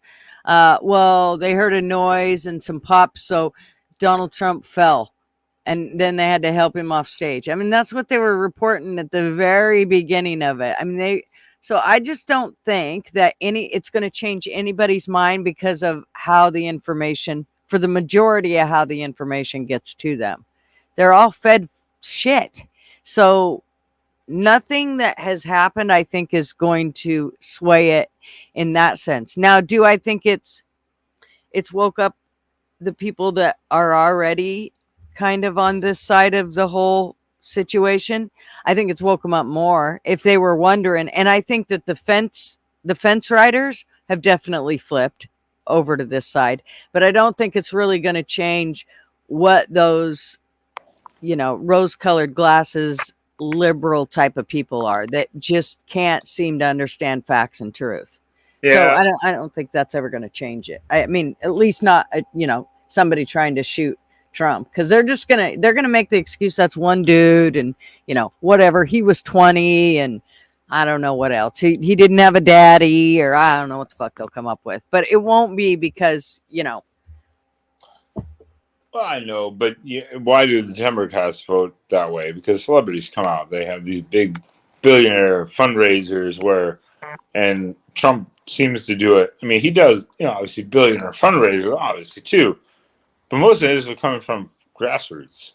That's what it seems. But I do agree. I don't know what it will do. It'll be interesting to see if there is any analyzing of it over the next week. Because for Elon Musk to actually come out and say, "I endorse Trump," that was pretty shocking. I think he already was going to be a supporter anyways. He was already in favor, but for him to openly say it was kind of unique. Because he's been very hush about, his politics or who he believes in or votes for. He's been pretty hush. So I do give him credit for that. I give him credit for that. He's not one of these, I'm in your face about this or that or whatever, what he believes. But he's an economic guy, too. He runs businesses, for fuck's sake. Oh, yeah. Well, successfully. Exactly. Multiple successful businesses. I mean, that's what he does. So, I don't know. Yeah, this is going to be interesting. I want to see the mainstream, how they melt after they have to retract all their statements about fell off stage, scared by pops. I want to see how they start melting down because, I mean, for fuck's sake, again, Trump was technically, I believe, and I don't believe polling. Let's not be crazy here. National polling is whatever. Before the debate, Trump led, I think, by 1.5%, which for a Republican is astronomical already. Post debate, he led by like 2.5–3%, which to me goes, did you people watch the debate, or are you just fucking stupid? If you watch Joe Biden, are you stupid? Or are you just Trump deranged? Now, like I said, he's going to become even more of a martyr. The man was literally shot at, hit. He's a martyr now. I mean, if you want a martyr, he's been convicted of crime by his political opponents and now been shot at. The man is a fucking martyr for the Republican Party. If his polls don't jump up 3 or 4 more points, I would be shocked. Well, you could very well be right. I mean, I think that when something like this happens, it means those Democrats just dig in deeper because they're just fucking deranged. They don't. I mean, there's no way you can't. They're so far. Nothing like this ever happens. This is so. Well, most of the people that are fucking voting Biden because they're fucking stupid and have never paid taxes in their life and live at home with their parents, they have never experienced anything like this. I didn't experience Ronald Reagan. I wasn't born until 86. I can always say that. And I'm like, to watch a guy on stage get shot at as he literally could be retired and just sitting, chilling anywhere in the world, living his life. well, And he gets up and fist saved a lot of money too. I'm like, dude, come on. Yeah. But come on. I definitely don't believe he's stepping down. That's for sure. Oh no! I think now more than ever he is out. There's no way. He ain't going nowhere. Trump is there. He ain't going nowhere. You don't have to worry about that. But that's going to also destroy now all the other polls against the other individuals that polls have been contesting him against in absence of Joe Biden potentially dropping out, which Joe Biden said he's not. But, for instance, Kamala, whatever, fuck, however you want to pronounce it. I don't give a fuck. Harris and or the other unknown people, and Gavin Newsom, who runs a fucking shit-ass state. And Trump still wins. And now it's going to grow even more probably against them. So the Democrats are just fucked internally. They are absolutely screwed. They haven't realized the impact of what this did. I don't think. That's why I said Trump is literally now a martyr for the Republican Party. The Democrats are screwed. Are you getting a text? Why am I vibrating? I don't know. Why are you seeing your vibrate? I don't know. My ear vibrated twice. I feel like you got a text. Oh, allegedly, her earbud. My earbud vibrated. Ew. Vibrators. Top of the morning, Gigi and Ben. I think her vibrator is running out of battery power. That's what it is. That's right. But the alarm never went off on it. No, I'm just kidding. Hey, Ty. I would love to hear a vibrator alarm. Like, beep, beep. Hurry, battery low. Battery low. Battery low. Your pleasure is going to run out soon. That's right. How are you, Ty? No, Ty Sport. Fuck you, Ty Sport. Where the fuck have you been? He's top of the morning. Where the fuck have you been, Ty? The fuck? Replace batteries.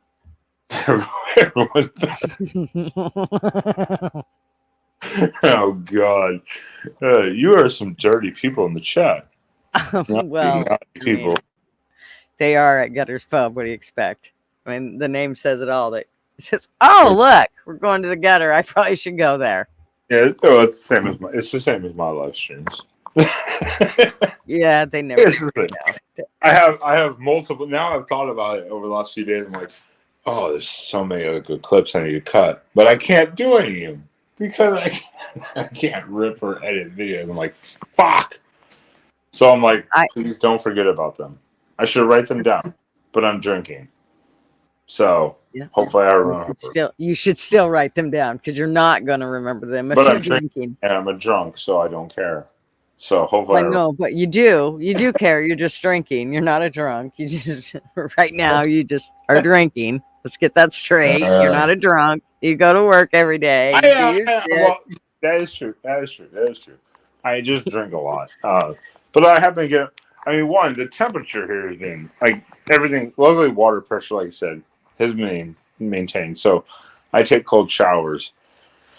But yeah, work is normally like 8 to 4:30, 8 to 2 on Friday. But I begin there at like 6 a.m. because I wake up at like 4:30, just in a sweat, and I'm like, We better stop doing that, or you ain't gonna have your job long, you dumb shit. no, they're fine with that. Like he said, There won't be. The VP. There's only three of us again. He said, he's like, hey, you travel. Both of them are in the same city. They're like 10 minutes from work. I'm an hour. He's like, hey, if you want to flex your hours, as long as you put in the hours, I don't give a fuck.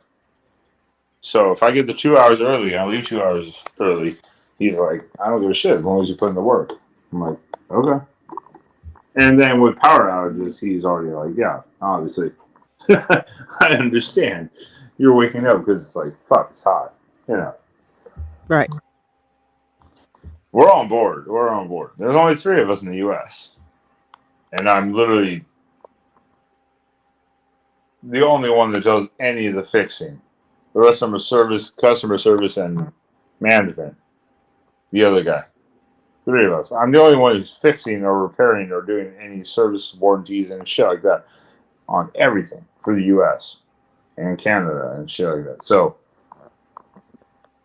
they ain't gonna get rid of me.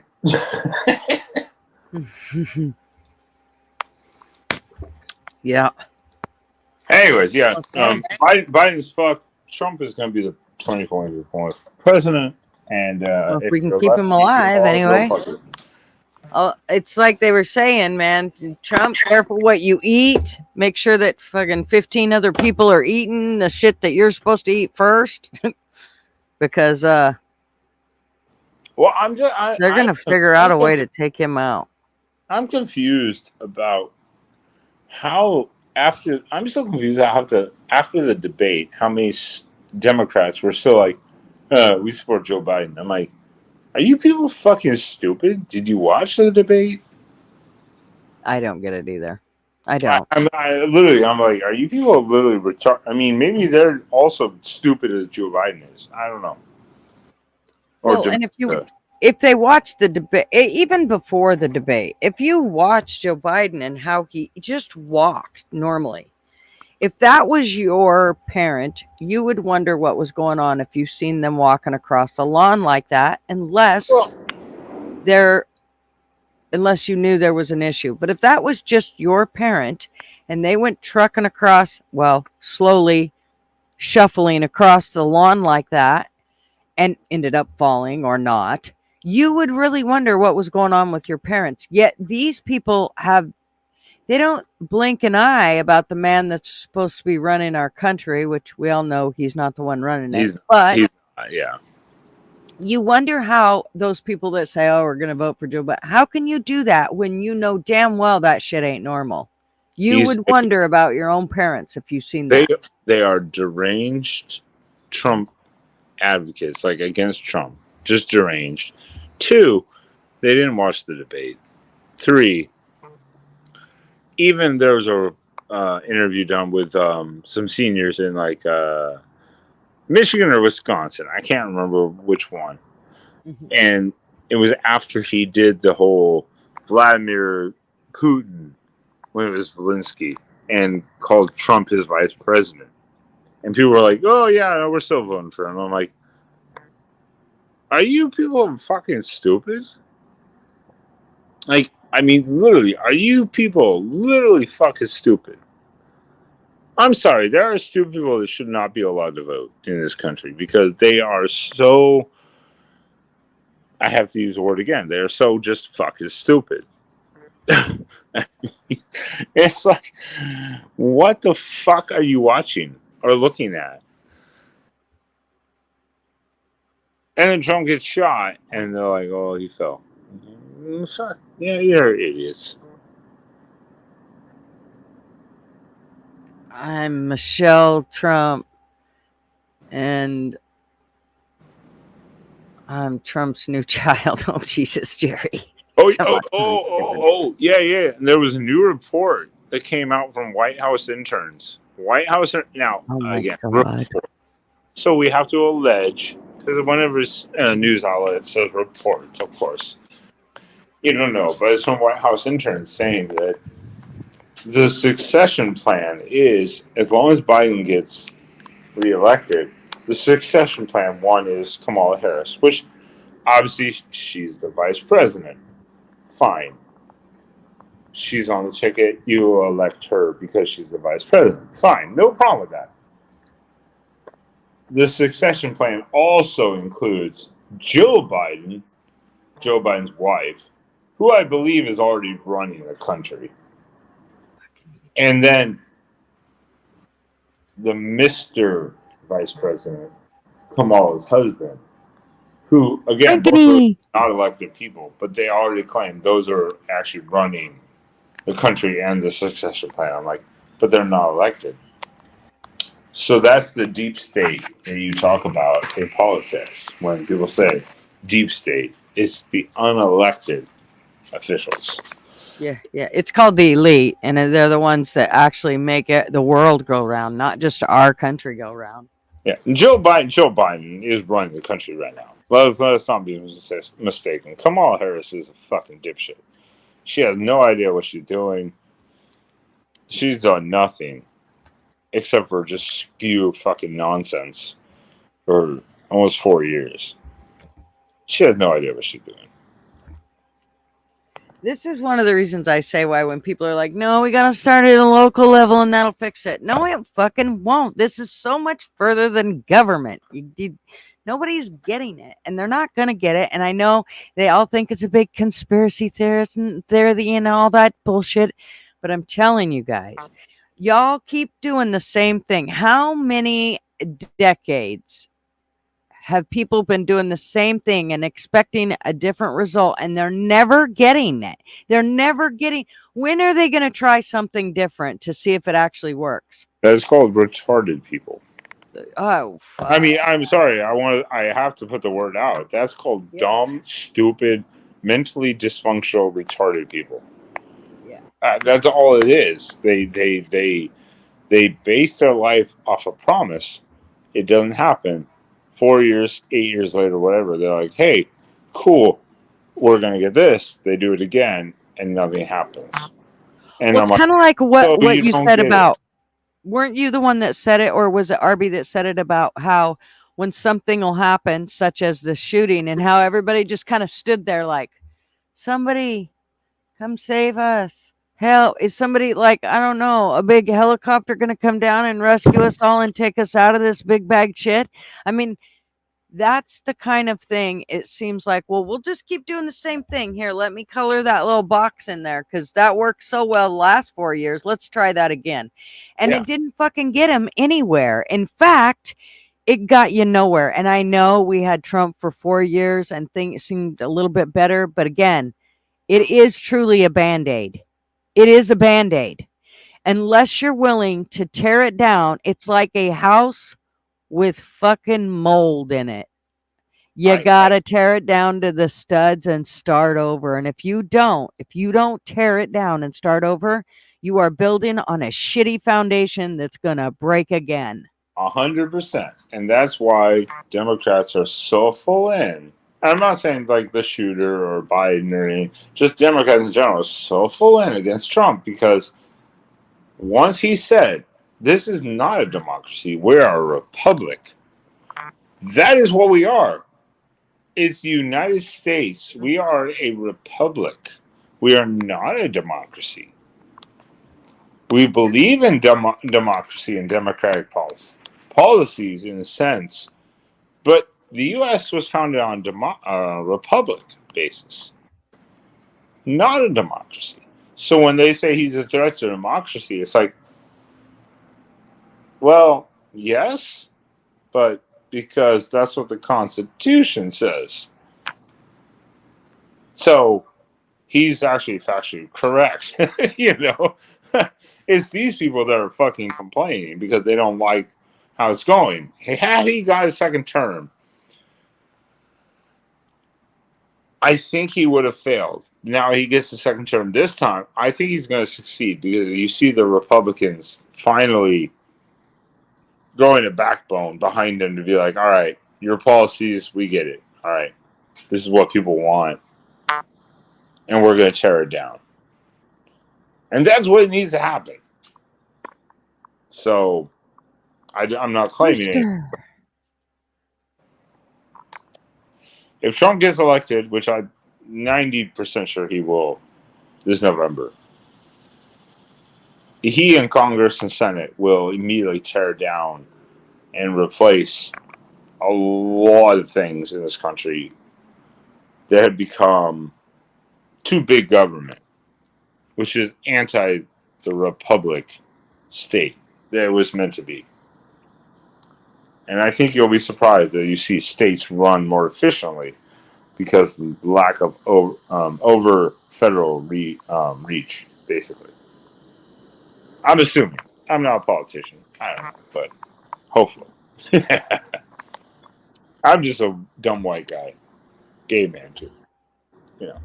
Anyway, says our nation is not supposed to be treated like or feel like a goddamn yo-yo, depending on any single person or party.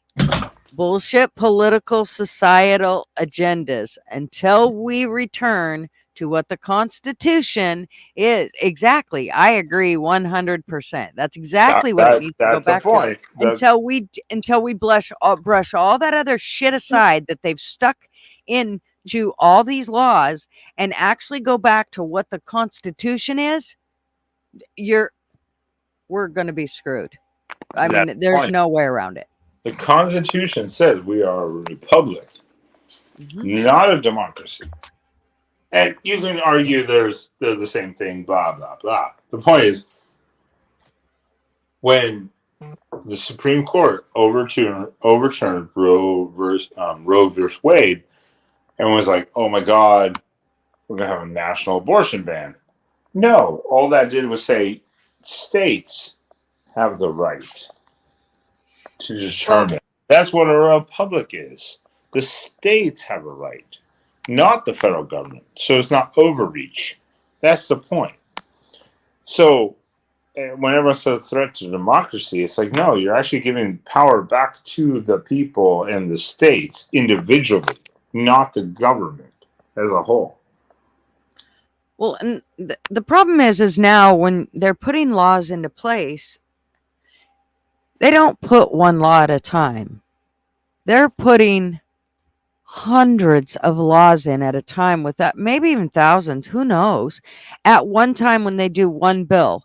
And so we know about 5 of the laws that they put in, but it's a 5,000 page bill and nobody reads that shit. I don't care who it is.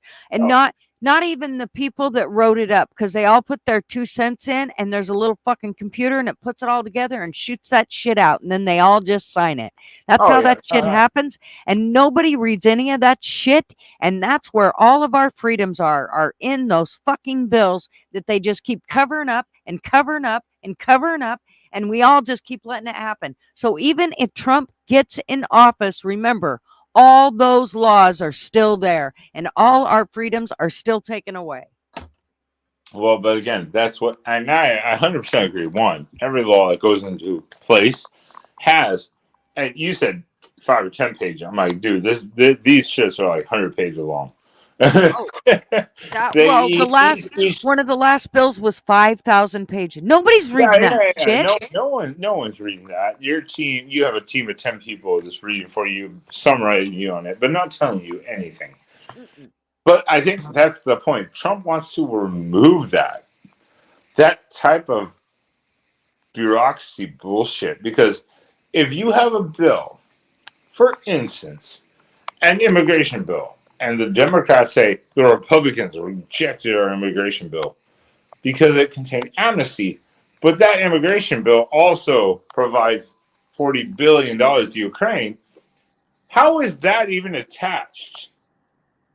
Why? Why is that attached? That's two separate things. That's why no one fucking reads anything. And that's why the Republicans rejected it.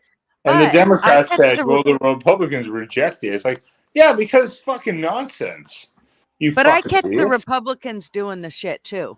And it's just they like do, Trump. they do it too. They do it too. I am voting for Trump, but let me tell you, there's things that I do not agree with him about. And that say, for instance, immunity for law enforcement. No, I don't fucking know. Absolutely not. I don't believe that you should be given these motherfuckers immunity. I think they should be held up even higher than any citizen is. That means don't fuck up. Because if you fuck up as a law enforcement officer, we're throwing the fucking book at you there. And the only reason that you do that shit is because they're going to be less apt to fuck up. But we don't. We give them immunity for everything. Everything. It's bullshit unless it does not meet the agenda of the left. And then they'll throw the book out of them, even if it shouldn't have been done. Hence George Floyd. Sorry, agree. I don't fucking. That dude died from a fucking drug overdose. I don't give a shit if he put 17 knees on his neck. He was dead before he ever got him down on that ground because that drugs were in his system that he just shot down his throat when he wouldn't let the cop in the rig. So let's be fucking honest. I agree with 100%. One, law enforcement, any people put in a position of power should be held accountable for wrongful actions. I don't disagree with that at all. Now, I don't know where that came from. I never heard that from Trump, that law enforcement should be immune. I've never heard that, but I'm not going to discredit it. I'm just saying I haven't heard it. But I agree. Law enforcement needs to be held accountable. I agree.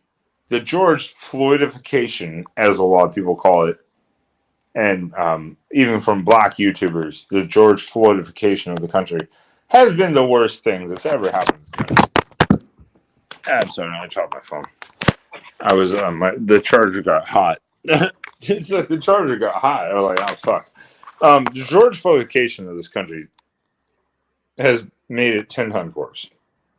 Everything, because everything is now acceptable. You can do what the fuck you want. The police have to be like, instead of, hey, show me your ID, you don't want to, okay, you're resisting, okay, you're under arrest. Now they have to spend 20 minutes going, are you sure you're not going to show me your ID? You sure? You want to come out of the car? No. And there's plenty of videos of this showing police being way too nice about shit. Way too nice. And then everyone just screaming, I can't breathe. Even though they're screaming. And I'm like, well, you can breathe. You're screaming. You fucking idiot. You know. But yeah. Look, I don't agree with Trump on everything. I'm not going to sit here as a late 30s white gay man and claim Trump is right on everything. No politician is right on everything for everyone. But if you have to look at the overall of everything, if you vote for Joe Biden, you're a fucking idiot. You're fucking stupid. You're rich. You don't have to worry about shit. You give two fucks about the country, and you never were an armed serviceman like me. Mr. Duggar said you have mange. Mr. Duggar just wants to see my titties. That's what.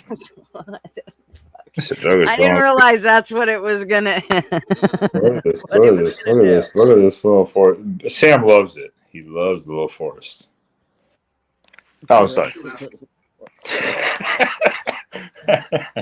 Mr. Duggar's like gouging my eyes out right now. Okay, so one of them says Trump vows to indemnify the police. Of course, experts say in reality that's pretty much already done, but No, Trump wants to go the extra mile. I know I was listening to him one day and I about shit. I don't remember. I was getting ready to go someplace, so I couldn't listen to the whole thing, but I listened to it as much as I could, and I was just horrified, and I never got back to it to see where it was at. But right here was an article, and it says former President Trump this week made his way to Wisconsin, a battleground state crucial to both his 2016 and 2020 loss. His 2016 win and his 2020 loss. The stakes, in other words, are high. So he made a few big promises to match. One such promise: we are going to give our police their power back, he told rally goers in wherever that is, Washika or whatever the fuck it is. And we are going to give them immunity from prosecution. So there, we already know they have immunity under certain circumstances, but it seems to me that he's in when he said this, it seemed like he was saying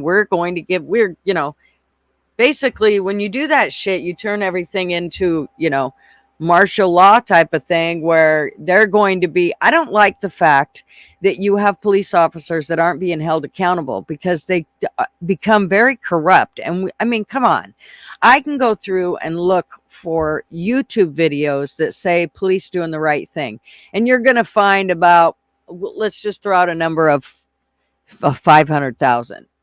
If you go through and look for police officers that are doing shit wrong, it is like forever. It's millions. You cannot stop finding videos of them doing their bullshit.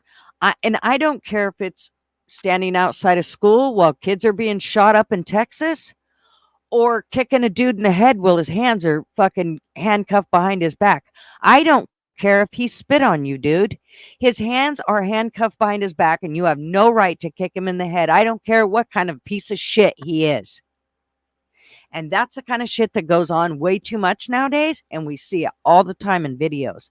So Trump's saying he's going to give immunity from prosecution to these police. That scares the shit out of me because I believe it won't hold them accountable. Again, one, I don't agree with giving police full immunity. One, I agree with giving some immunity because of aggressive situations where there are, like you just said, 500,000 to 1 million videos of this. Then there's 10 million videos of police dealing with people where they are extremely aggressive, so punches at police, and police tackle them, handcuff them, and they're like, "Why are you doing this?" Like, you literally swung at me. And they're the aggressors. So there are always bad apples. Look, I agree. If you're a bad apple in this service industry, such as, quote unquote, the police, you need to be removed. I 100% agree. Trust me. I'm not downgrading or denying that. You should have no immunity. Removed. You're fired, etc., etc. Got that. No problems with that.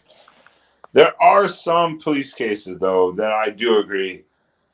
There are immunity. I think what he's saying is there's some immunity cases. I think what he meant to say, and I'm stretching probably, is that there are still pending, kind of like Rittenhouse. Like, look at Kyle Rittenhouse. He got exonerated from everything. There's still cops dealing with 2020 shit where they were like, yo, you did everything right, but you're still under legal battle. And he's like, I'm going to give you immunity because they were under attack. And it could be case by case basis. He's just speaking very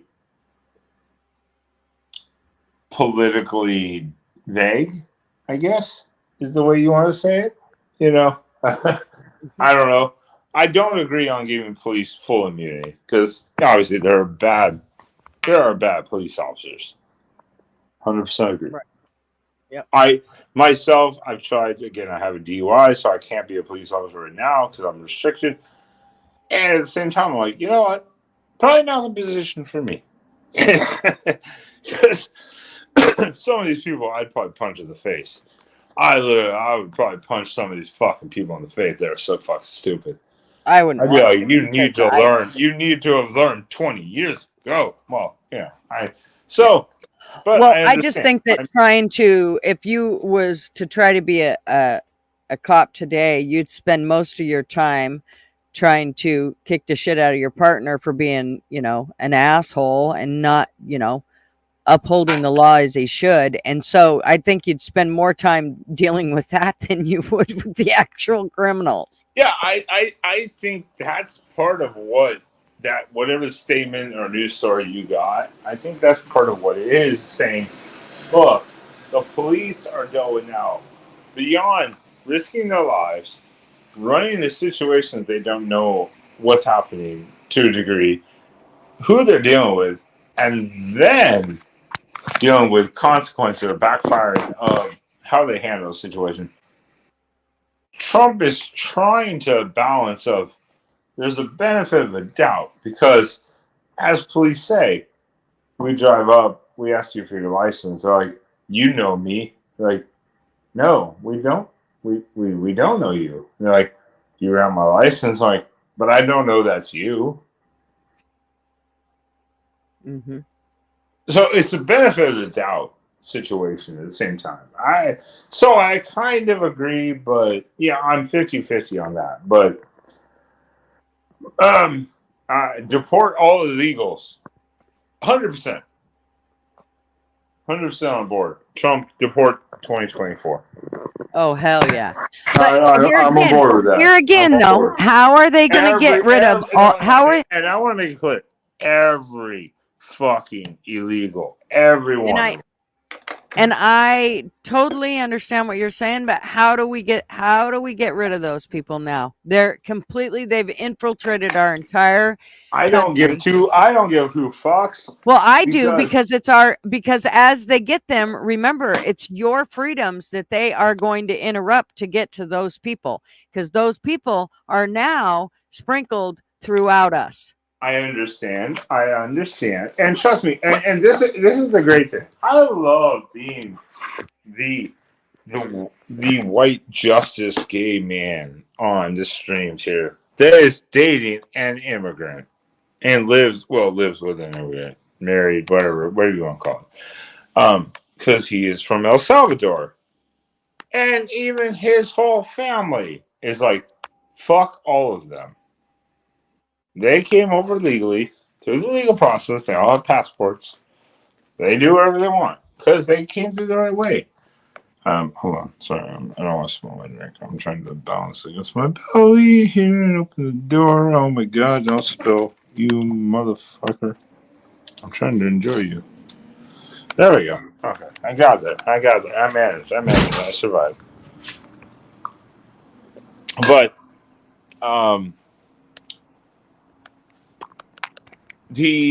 when you look at the illegal situation, again, just look at let's just look at like Chicago and New York. Let's just limit it to two cities that I'm kind of aware of financially. Chicago and New York are what, population wise, total? Damn, too fucking much. 25-30 million people. Probably. Let's just say 25-30 million people. So they're both also what, sanctuary cities, right? Mm-hmm. They claim to be sanctuary cities. Let's put it that way.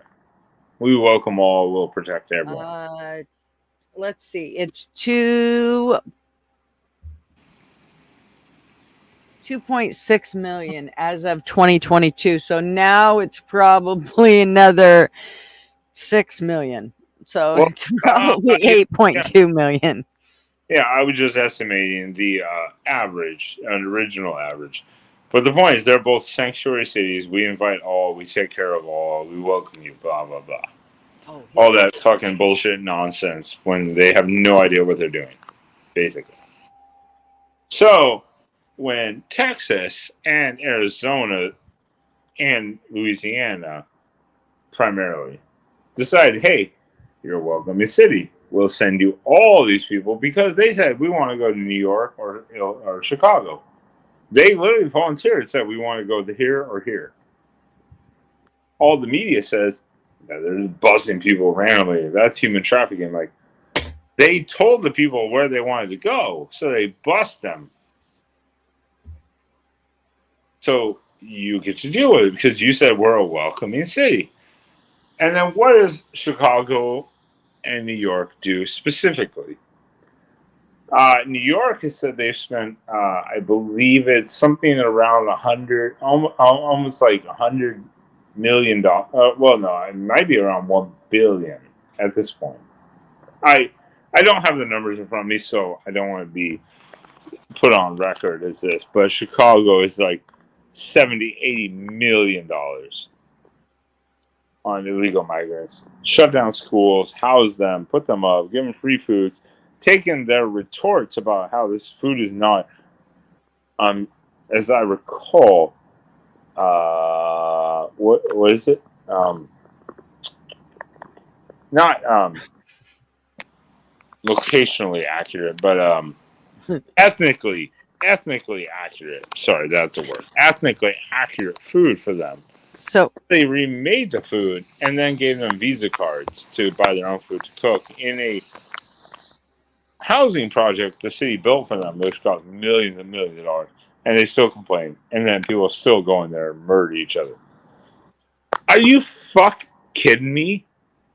That these are the people you want voting for you, and there's not a migrant crisis? Fuck you. Sorry. So just in in case nobody here, which I'm sure the 15 people here know exactly what kind of hey, I keep 15 people on with my babies. Hell yeah. Well, yeah, we've lost a few, but I'm sure they had things to do on a Sunday, but that's fine. Yeah, whatever. Fuck them. This was updated in June 7th of this year. Look at all these. So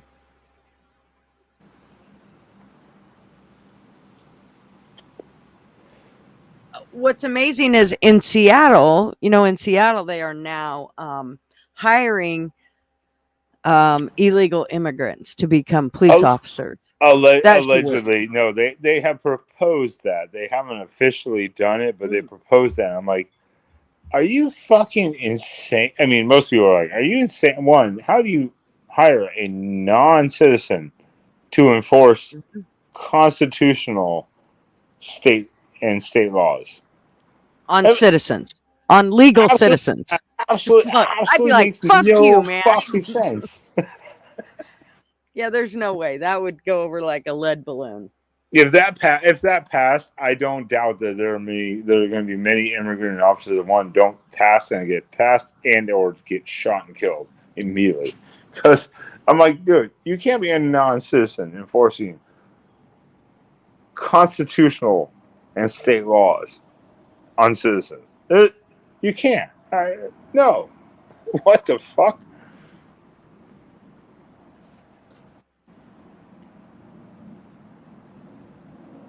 Yeah, that's absolutely crazy. To me, I can't even believe it. Hey, Bruce, what's up? Shut the fuck up, Bruce. I don't know. I can't see anything, but Bruce, he's a nice guy. Bruce Gax boxing, jazz, and more. He does a lot of stuff on his channel. Y'all need to sub up to him. He's pretty cool, dude. All right. I apologize. I love you, Bruce. Let's carry on with the story. Yeah. Seattle's fucking lost their mind. Oh, Seattle, Portland, all of them. They're just nasty. It's just like going to nasty holes. That's why I say I think that the thought of Trump winning the presidency again, it scares them because he's going to rip apart. He's going to rip apart the foundation of what they have tried to build for 60, 70 years. At least 40, 50. And he's going to do his damnedest to rip it apart. And they are terrified of that. Yeah. Some people might say that would become a minority party, Republican, or unitary, unilateral. I'm not the greatest with hyperbole in English. I'm not the smartest person. I have a degree, but I did it half drunk, so that's how easy it is to get a degree in this country. But they're afraid of that, and Nope, we lost you. I bet his phone overheated. I suppose. I should probably get going and get on with my Sunday. It's 12 o'clock here, noon. But I had to come on here and do at least a little bit of griping and let everybody kind of blow off some steam. I feel like we did get some steam blowed off. I'm really glad y'all came and hung out with us. I'm gonna put you down, Ben. That way, because I am gonna close it out, and that way you can let your phone cool off, because I have a feeling it's hot as hell. So, y'all, I hope you have a great rest of your Sunday. I hope things go awesome. Thank you all for coming and hanging out, and especially for those that you hung with me and didn't give up and listened through almost 4 hours of it. I had an awesome visit. Thanks so much for being here. And I will see y'all when I'll see ya. Sorry, I'm looking for my thing. You know me, takes me forever. Where'd it go? First, we gotta hear a hot dog. We should hear the hot dog, right? We should hear a hot dog. Spit on that thing. Oh, you gotta give that a fuck. Spit on that thing. Spit on that thing. Spit on that thing. Spit on that thing. Oh, you gotta give that a fuck. Spit on that thing. Oh, you gotta give that a fuck. Spit on that thing. Oh, you gotta give that a fuck.